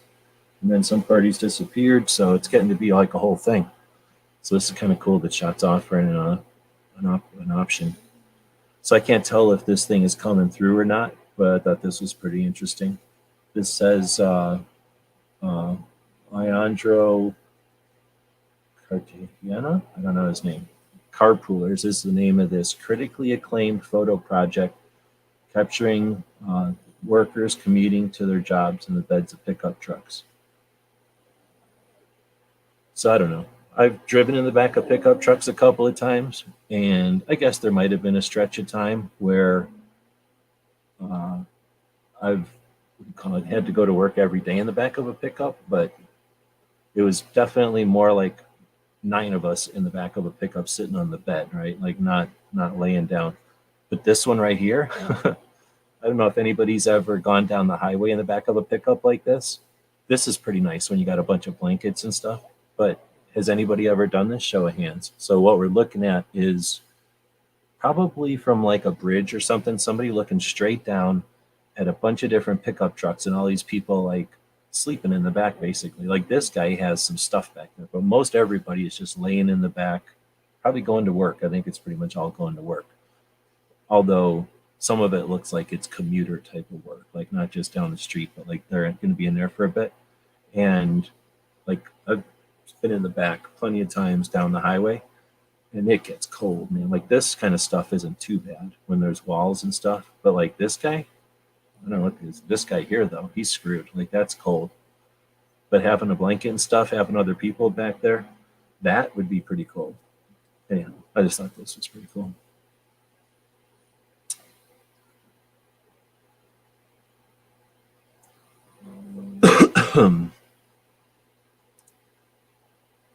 What is saying there was a bad earthquake today in California. If anybody has family out there, you might want to reach out.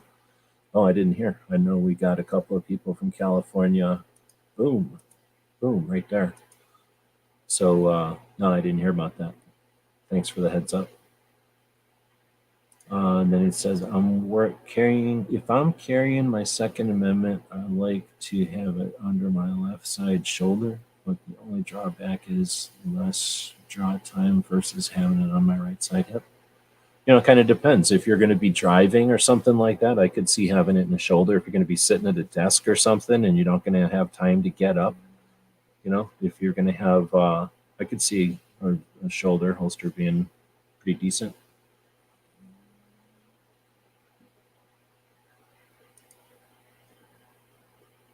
This is 30 Days Till SHOT Show. I don't know. I guess I like that for some reason.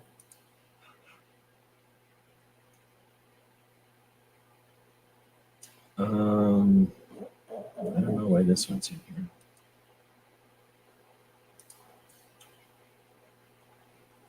Oh, let's see. So this one's pretty good. This is Melissa from Dragon Man's Daughter. She runs the shop, and I'm thinking all the socials over there.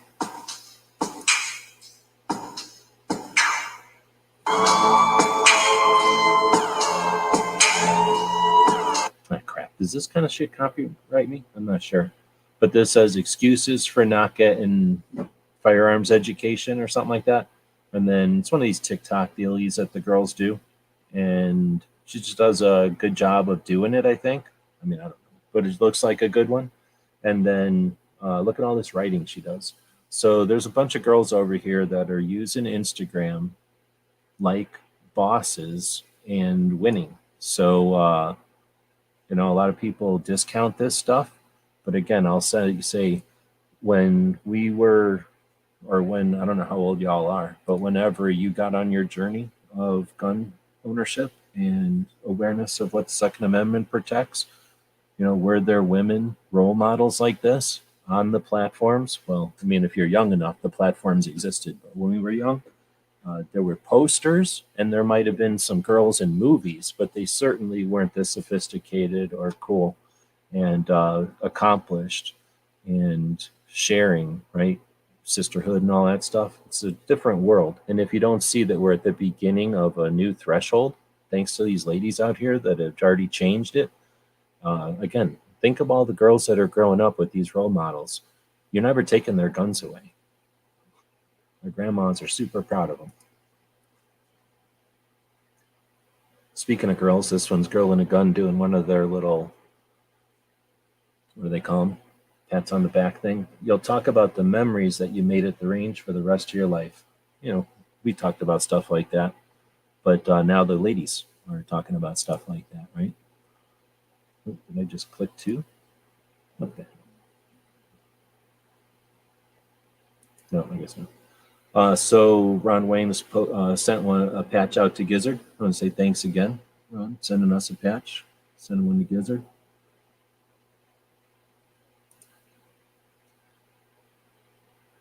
They're saying it was by Eureka. I got warnings in Southern Oregon about it, and then so it was a 6.4. Smeggy saying he didn't feel it, but it was a few hours away.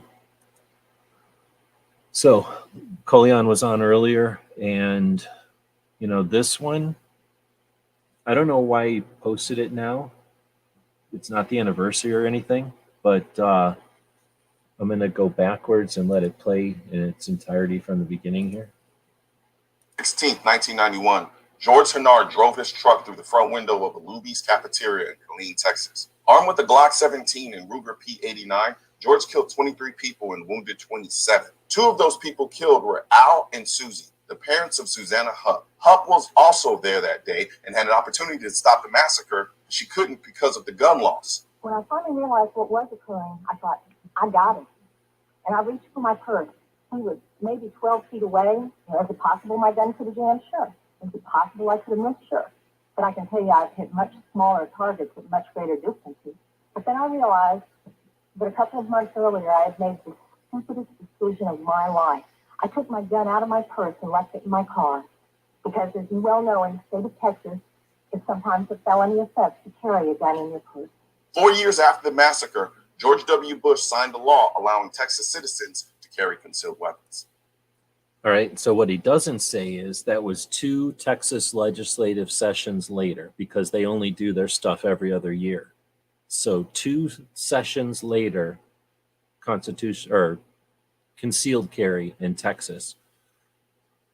This is good because Colion's posting this in front of a bunch of kids that are buying guns because they're cool and hip and trendy or whatever. They're probably not paying attention to the fact that that's a big part of where the concealed carry movement came from. That particular testimony of Susanna Hupp in Texas in like the 80s. I think that was the early 90s. So that was happening while a lot of us were being young and other people were everybody was younger, right? And that was the awakening of, we don't have to, this isn't just because this is what we're used to. It isn't the only way, or this isn't the only option. And that's where you started to see the change and the resurgence of concealed carry state to state to state to state. And it's just cool because you don't get to see that footage of her testimony back then very often. So it's cool that it's being brought up again, and it's cool that he's doing it. It's not just on some boring channel that no one's going to see. Let's see again. This thing got 8,000 likes. There's no way to know how many times it was viewed, but you can use the likes as an indication. That was 1 day old, and it's got 8,000 something likes already. So it's getting seen by at least some amount of people. Here we are looking up some of these nostrils again, but there's New Jersey this was from the other day. Firearms policy, again, encouraging people to vote in New Jersey. Hey y'all, Eric from Outlandic.com letting you know we have just one Achievement Unlocked patch left. This is the final one for 2021. We're planning on doing a 2022. Check it out on the site. Sal and Anchor, good friends over in California. They got a bunch of patches. I can't imagine doing their inventory, but obviously they, just like me, they find stuff constantly where, I didn't know this was here. I just saw one the other day where one fell down behind a cabinet, and I have no idea if that was, the 10th one out of 9 somewhere, or if it's one that was lost a long time ago. Anyway, so they're talking about the individual patch that they got left from 21. Check them out, owlandanchor.com. So Locksack is a company that we found out about back from the days of USN ER Doc, if anybody's that old to remember back in those days. He's still out there, but it was a long time since he's come around what we're doing. But when he started doing the first aid stuff and then eventually the ham radio stuff, as part of his packs and part of his sets, he would use lock sack bags, and they're made in the USA, berry compliant, meaning the materials and the construction is all done in the United States of U.S. materials, and they're essentially very heavy duty Ziplocs. They're like designed for military and deep sea divers and Coast Guard, like people that do real stuff in the water, to have documents or cell phones and things like that in a case that's useful and durable. And they make a bunch of different products at this point. And I've enjoyed watching. Linda is the owner of the company. She's a surfer, and she just created the company. And then a couple of SEALs started using it, and it just, she was able to develop the company into what the special operators needed it to be, and it just worked. And it's been an absolute pleasure watching her company grow and continue to do things and in the industry. And it's just somebody who's been aware of it. Being able to watch it has been a lot of fun. So this is a post from Locksack saying they're determined to reduce the carbon footprint. The owner of the company, Linda, has kept our planet on the forefront of our minds since the day the business was founded. The cardstock they use is from managed forests, and their bags are 100% recyclable. You can learn more about their commitment and blah, blah, blah. So I just thought that was cool, because they are doing, what do you call them? Plastic bags, essentially, but they are recyclable. Yeah, that's cool. Just letting people know that they're paying attention. And I always like it when packaging isn't waste of time and resources for no reason, really, right?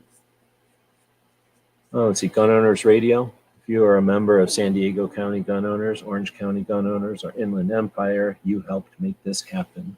And then it's got a news article that says federal judge strikes down California's fee-shifting gun control scheme. So they don't get a lot of wins in California, and it's cool that Gun Owners Radio is giving them, kudos, pat on the back, letting people know.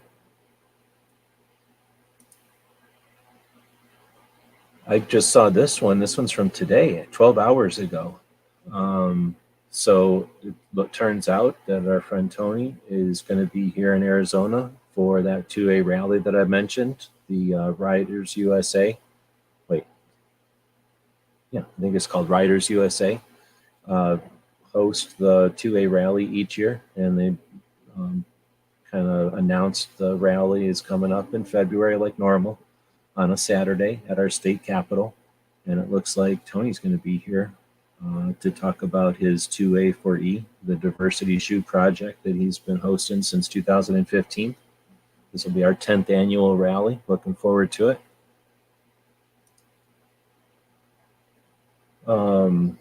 Ways to Empower is one of the DC Project ladies, and this is an oldie, but it's still funny, I guess. It says the cashier said strip down, facing me, and then she said by the time I realized what she meant, the debit card, it was too late. So if you picture what's happening there, it's kind of funny. And then Southwest Virginia Marksman grabbed the first of our AK patches. He posted this pic to show the 2 AK patches that he's grabbed. And this one being the first one to grab patches, he got a bunch of extras and Patreon as well. So again, thank you very much for your support. Those of you who are purchasing stuff at our gear website store, it's the way that we're able to stay doing what we do, with a focus on what our Second Amendment protects, with a focus on other advocates, awareness, and evolution, right? Like we're making strides. So we really appreciate the ability to do that without attempting to, worrying about selling you some item that's undoubtedly going to be replaced by some new item next year. Now we've got gun policy. Let's see, time is running out. Demand a no vote on the ominous spending bill to block funding for the ATF pistol brace rule. So in other words, FPC, mentioned it earlier, is trying to encourage folks to call or contact representatives and block the funding for the ATF brace bullshit. Awesome concept, awesome idea. You got to look up their eyeballs and their noses here, but 1,732,500 something thousand was requested by the ATF to fulfill 366 new positions, 4 attorneys, and 128 agents. 1,732,528 something $1,000 was passed by the committee last June. And then the 1,747,000 allotted in the ominous spending bill. A yes vote will give this guy more than he requested. So I guess they requested it, they gave it to him, and now they want to allot double that amount to the ATF. Can you imagine what the ATF would do with 366 more people, 128 more agents?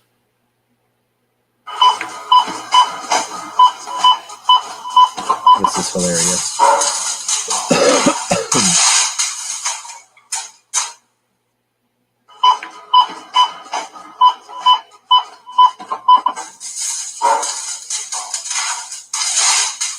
All right, so that's the end of it. All right, with that, I'm going to go back to this one because I think it's funny.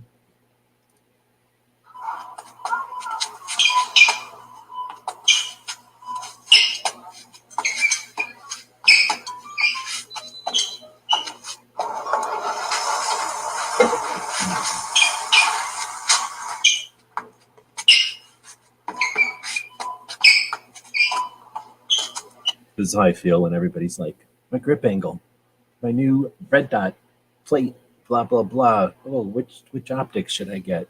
Oh, what kind of glow-in-the-dark sight should I get? Oh, look at my new grips that I got. Oh, my trigger is red instead of blue or whatever. Oh, my new 9mm weigh a different weight than your other 9mm. I'm not distracted because I've got a grip angle. Holster. Yay. There you go. Somebody needs to do a 2A version of this. And then when y'all get old, you can go like, dang it, all we talked about was grip angles. That's all we ever talked about. What is the grip angles? All right, well, so with that, we're wrapping this one up. 2 hours for 2A. Oh, hold on. Let's try and be adorable. Do something adorable again.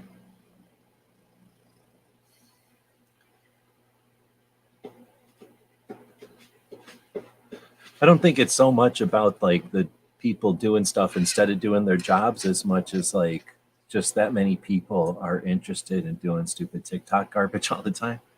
I mean, it's not like, I don't think it was as much as like, you know, the world is falling apart as much as just like, you know, that's the stupid new thing. I don't know what our thing was back in the day. I think our thing back in the day was just starting all of this crap. Probably we probably initiated it by just being rude or whatever, and back then it was like kind of a big deal just to be rude or to use a contraction or something, like saying ain't was a big deal back then in the day. You know, somebody had to be punk and say things like, I don't know, we couldn't even swear really. So this was, you know what I'm saying? My dog is being annoying, won't come inside. Oh, you know what happened? So I can't show the video of it right now, but turns out that this animal has turned the other animal into a dog that actually plays. So now my other dog plays with this dog all the time. So if I were to get this fish that I got,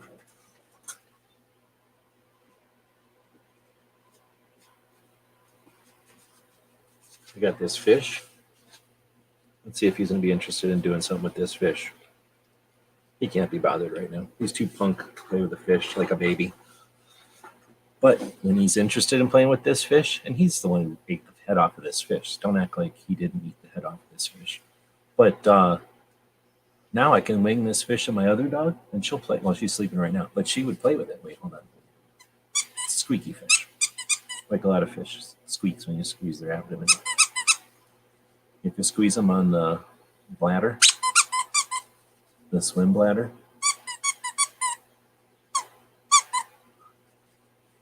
anyhow, when they actually care about the fish, they both start playing with it, which is a big thing because my other dog doesn't like playing or never has liked playing. So now she plays.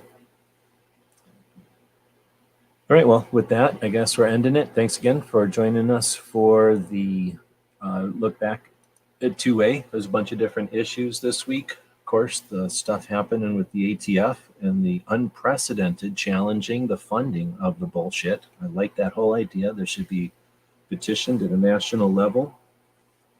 We got the 2A rally coming up in Arizona. I don't know why there's no posts. Oh, I do know why there's shit. Being a dick. The Virginia Citizens Defense League has a rally coming up in January. They recently lost Ed Levine, who was their social media guy, so that's probably why they have not posted as regularly about their event, but that'll be coming up at the same time as SHOT Show, usually. Then we've got the event or whatever happened in New Jersey. I saw that they're voted, or they were imminent. The vote was imminent, but I haven't seen any response to that. There was Colion Noir's flashback to the Luby's situation with Susanna Hupp. Great to see that testimony brought back to life and hopefully in front of new eyes. The stuff from SHOT Show, the SHOT Show After Dark, an alternative to the typical SHOT Show parties, quote unquote. Really looking forward to seeing what that's all about.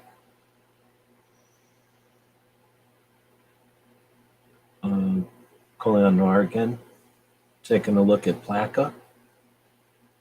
We've got the Susan from Missouri taking a look at the kind of ratio of pro-gun, which are very few, to anti-gun, which are many times more. Legislation being proposed next year.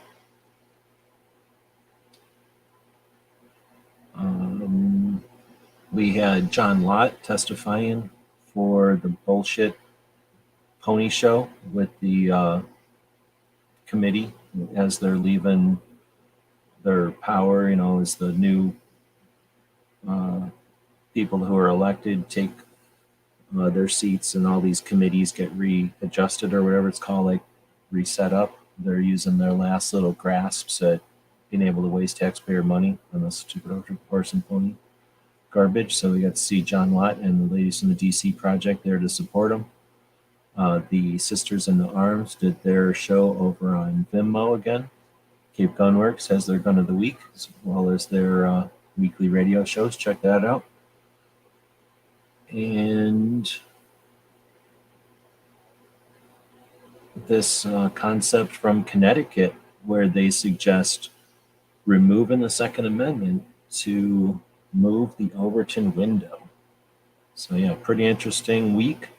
If you know of something that happens on Instagram and I might be missing it, feel free to post me or click me on it so I can check out stuff that's good. What I do is as I'm scrolling through the Instagrams and I see something that's interesting or good, if I like it, I'll click on the little heart. If I want to say something, I'll click on the little speech thingy. If I want to post it to my channel for just a day, 24 hours, I click on the little paper airplane looking thing. And if it's worth bringing up once a week with everybody here and archiving it in my channel at the same time, I'll click on that little chevron-y little ribbon thing looking thing and cram it into one of my collections. And as you can see here, I've got piles and piles of collections. Instagram lets you have a lot of them. So it's kind of like playlists. Most of them are for my own use to sort my own posts out so I can get to them easily for some reason or another. And then, like I say, this one, which we look back each week. If you're doing something like this, feel free to tag us on them so we can help get the word out on it. If you're doing like something like this on one of the other platforms that's out there, like Rumble or Twitter or something else, consider it. It crosses the streams, right? It gets people potentially from one of these platforms to check out the other platform and vice versa. All right, and then I guess I'll just say thanks again to everybody for joining us. Thanks so much to Skid for jumping in and offering so many super chats tonight. Like I said, I didn't see it in here, but I'll bug them again about the neck size of that puppy. And yeah, thanks again for joining us from the other side of the globe, dropping resources on us. Really do appreciate that. Not been a great year, so much appreciated. We'll drop it with we'll end it with some commercials for our store. The only way that we're able to do what we do is with our Patreons. We've been scrolling along at the bottom there. Our people that purchase from our store. So we were going to give away a couple of these things. You don't have to be present to win, but there's only 4 people that even entered, so I'm guessing you'll probably be present. So you'll either get the original prototype with 4 spikes and Velcro in the back, or the 5 spikes with Velcro in the back. That's a little bit better because I did it better the second time, I guess. So go over to here, and this is the official drawings. It looks like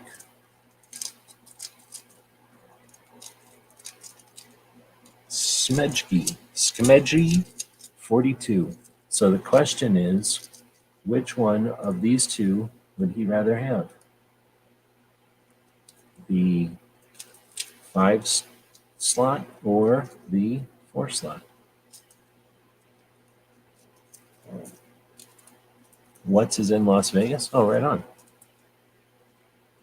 Pretty cool. I really like Las Vegas. I've hung out there very often. Well, not very. I guess I could say almost very often. Once a year at least. So we'll see what Smeggy wants to say up in there.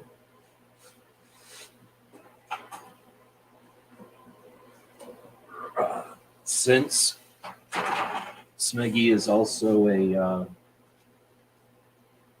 what we call a, he's saying the 5 one, the nicer of the 2. Here, hold on to this. Hold on to it. He's a Wolverine collector. I'll put this over here. And this on here so you can see it better. And then this on here so you can see it better. And since it's Christmas, we can put this here. We'll see how well this comes through or not. Working on some new concepts. So this is probably one of the nicer ones with the wiggly background, we're calling it.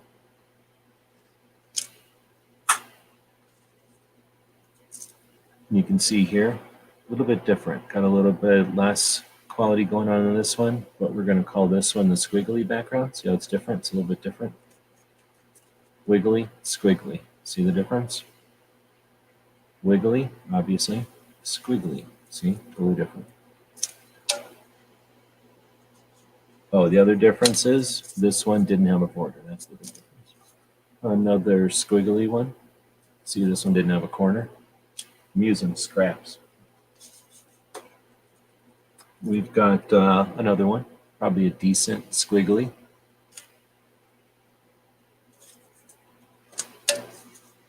Another wiggly, a decent one.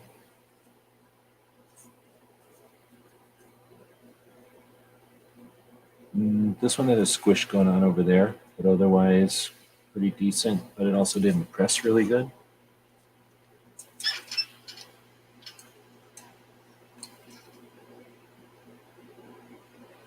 He got up and he stretched, and now he's got to think about it for a little while. And then he's depressed and he stretches. You might get a yawn. All right, you're not getting a yawn. Oh, no yawn.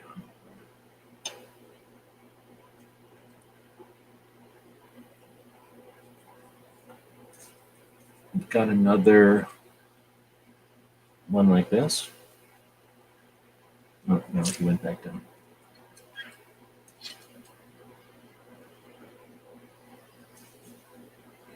Got this one that didn't come out as good. Wiggly. Another one that didn't come out as good. Squiggly. Another good wiggly.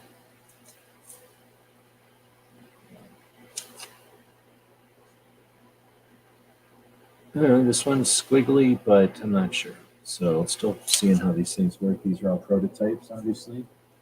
So now a squished. Completely different, a squished.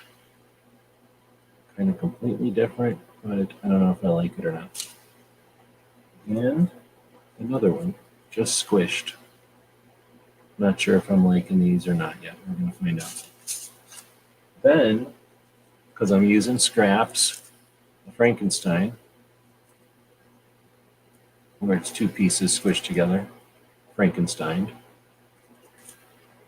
And then, even more Frankenstein one, just to see if I could do it. Double Frankenstein. Anyway, so Smeggy can go ahead and pick one of these if he wants. I don't know if there's any one in particular Jay we're looking at. Prototypes. I think there's however many there are here, 15.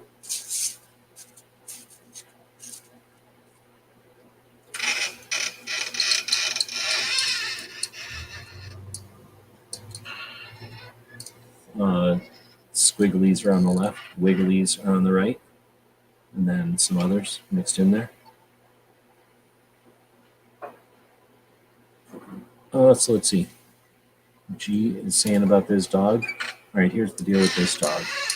This dog I found running down the street one day, and nobody wants it, and so it still lives here, technically.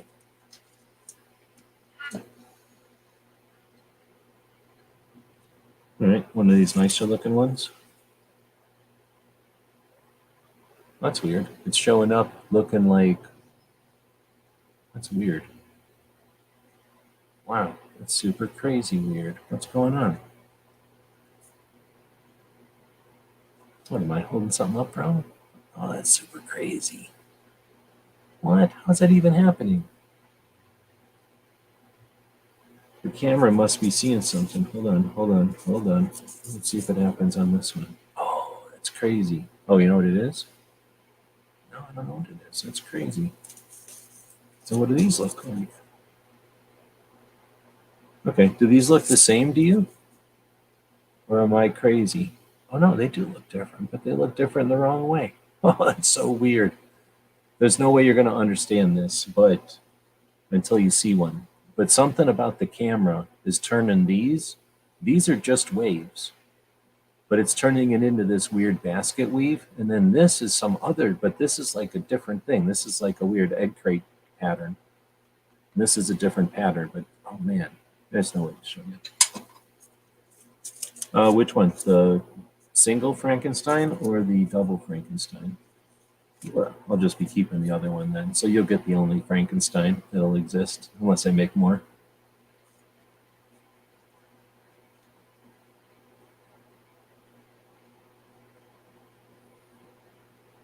And that's also super weird because this one is just waves.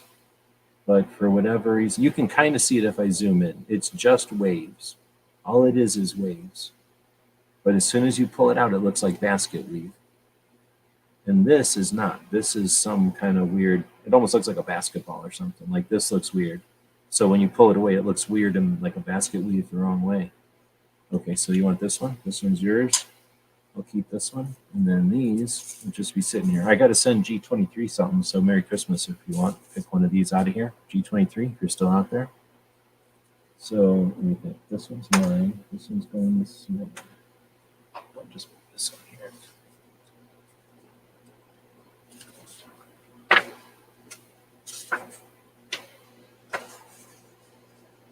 So, Smeggy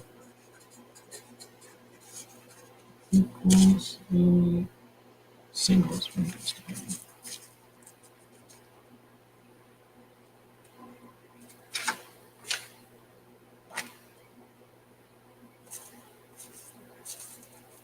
they're still in the middle of doing their thing, so I don't know if they're going to come out and be, I'm not used to doing leather. The missing corners, this guy.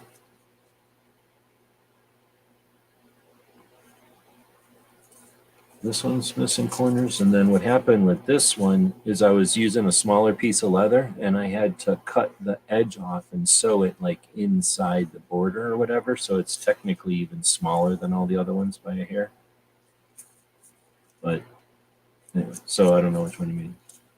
Okay, so this one's going to D23.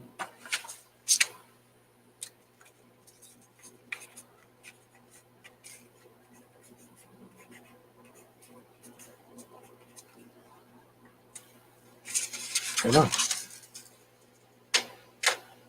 Too bad Barbecue wasn't here. He's the only other one I know that collects the Wolverines, other than some of the other people, but they weren't here either that I know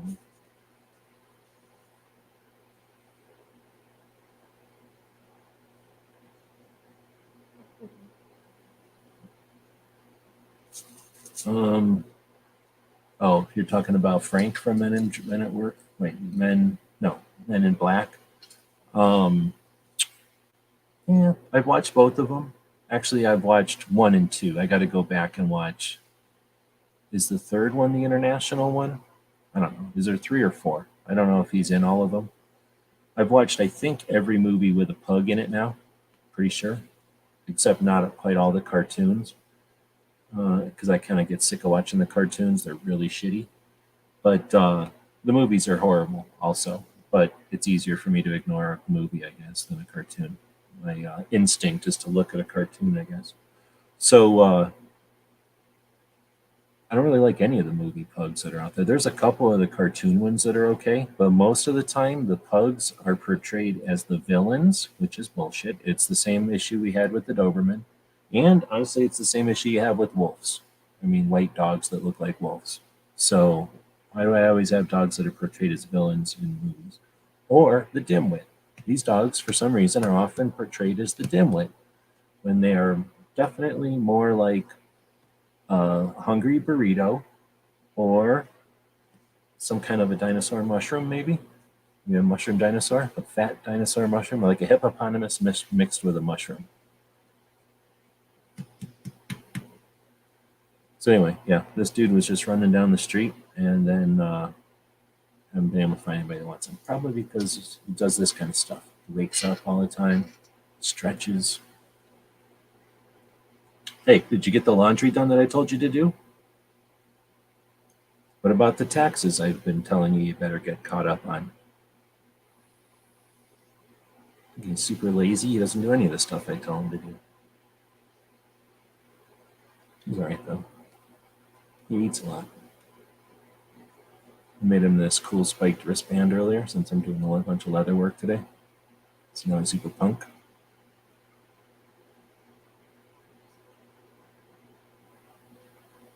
All right, well, I guess with that, it's not a sanctioned name. He has a name now. No one has guessed his name. There might be something involved if someone can figure out his name for somebody else. But he does have a name.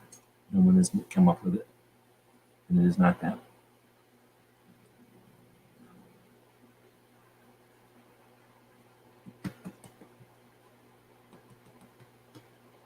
All right, well, with that, we're wrapping it up. So we'll again say thanks to everybody who joined us tonight for live. If you're listening to this in the future, hey, you should join us at live. Because honestly, I do these things live and then I shove it around to the different places online in the podcasts or whatnot. But if I got more feedback from the podcast, I might spend more time. I can't imagine too many podcast people are listening to this as a straight podcast. I suspect most of the people listening to this as a podcast are our patrons who are paying for this, who buy this, who subscribe to what we're doing, and they're looking for some long format stuff. So in that case, thank you very much. Have a great Christmas and other holidays. We'll be back tomorrow night with the tactical quiz. Thursday, we'll be talking about travel and training. And then on Friday, we do a similar thing to what we're doing right now, except for, the YouTubes and the rest of the internet. Bob. Look at the way he looks at me when I say Bob. It's like, what do you keep saying that word at me for? Bob. He does open up his eyes when I say it, though, which he doesn't open up his eyes for everything. Henry.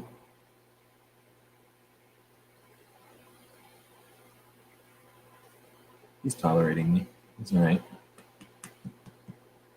All right, well, with that, I guess, oh, Gizzard. Do I got Gizzard? Anything going to Gizzard right now? You want one of these new fancy leather, hand leather work, not quite Aussie level Wolverine patches?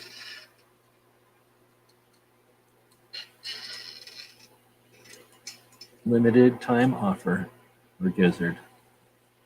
I don't know if you were looking at them before or not, but you got about 12 of them left after they've been picked through and gone at. This is Smeggy's, so I can't give that.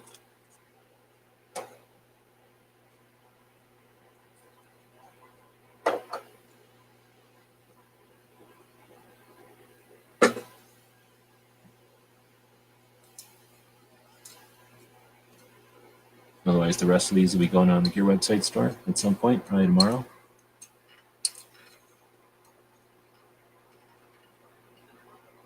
It's hard to see, but these have a different pattern in the back than those, and then these are smoothed.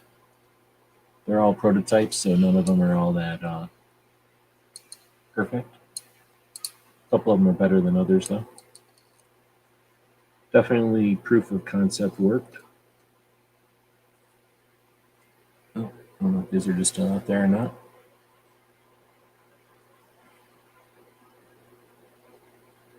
Snorty, what are you, DJ? No. It's here's a hint. The name is cool. It's not a weird name or a dumb name. Okay. So is there still out there? So if you want one of these, feel free to grab one. Like say, there's this pattern, which I don't know what to call it. Calling it squiggles, I guess. And then there's this pattern, which we're calling wiggles, which is kind of waves. If I can get it to focus. And then as you pull it away, it looks like, no, what the fuck would I name them that for?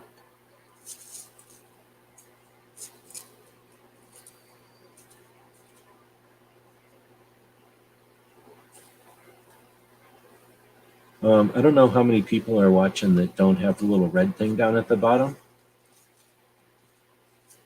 Let's see. So I got a couple of different ones that are doing the wave. I would say, I think all three of these are decent. So I'm going to send you this first one unless you have a preference, because I'm pretty sure this was the first one. And for now, at least, it looks like it's doing the best. But I'm still kind of figuring out the process. So what I'm doing is squishing them underneath of this. I've got them sitting on this marble chessboard. It's like a big flat piece of marble. Well, chunks of marble in a chessboard. So I've got them all squished underneath here. So I'll send you that one, you know, unless something happens and it goes weird or something in the rest of the process here. But yeah, thanks again. Merry Christmas. And now definitely ending it. Anybody that wants to can grab one of these, rest of them, over at the Gear website store soon. As soon as I finish them and then get them up there. So the other dog is sleeping. This dog probably needs to go the outside now. Want to go outside? Hey, want to go outside? That kind of looks like he wants to go outside. All right. I don't know if anybody, I don't think anybody's, I can't send you off to another show. So if you're live, go live. Maybe somebody will join you. Here's a hint. It is definitely not the name of any dog name or of any kind of pug that's in any kind of movie. I'll never do that. So it's not the name of any, probably any dog in any movie, let alone any pug in any movie, at least that I can think of off the top of my head. But all right, now we'll definitely be going over to the thing over here. Tonight's episode, The Ripoff.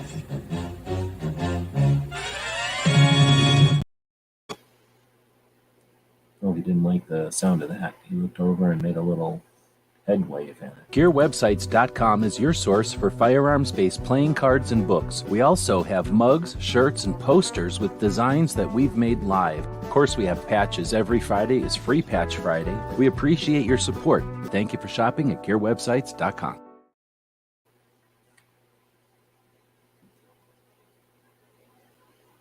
Thank you for supporting our projects. If you'd like to buy us a cup of coffee, check out our Patreon channel.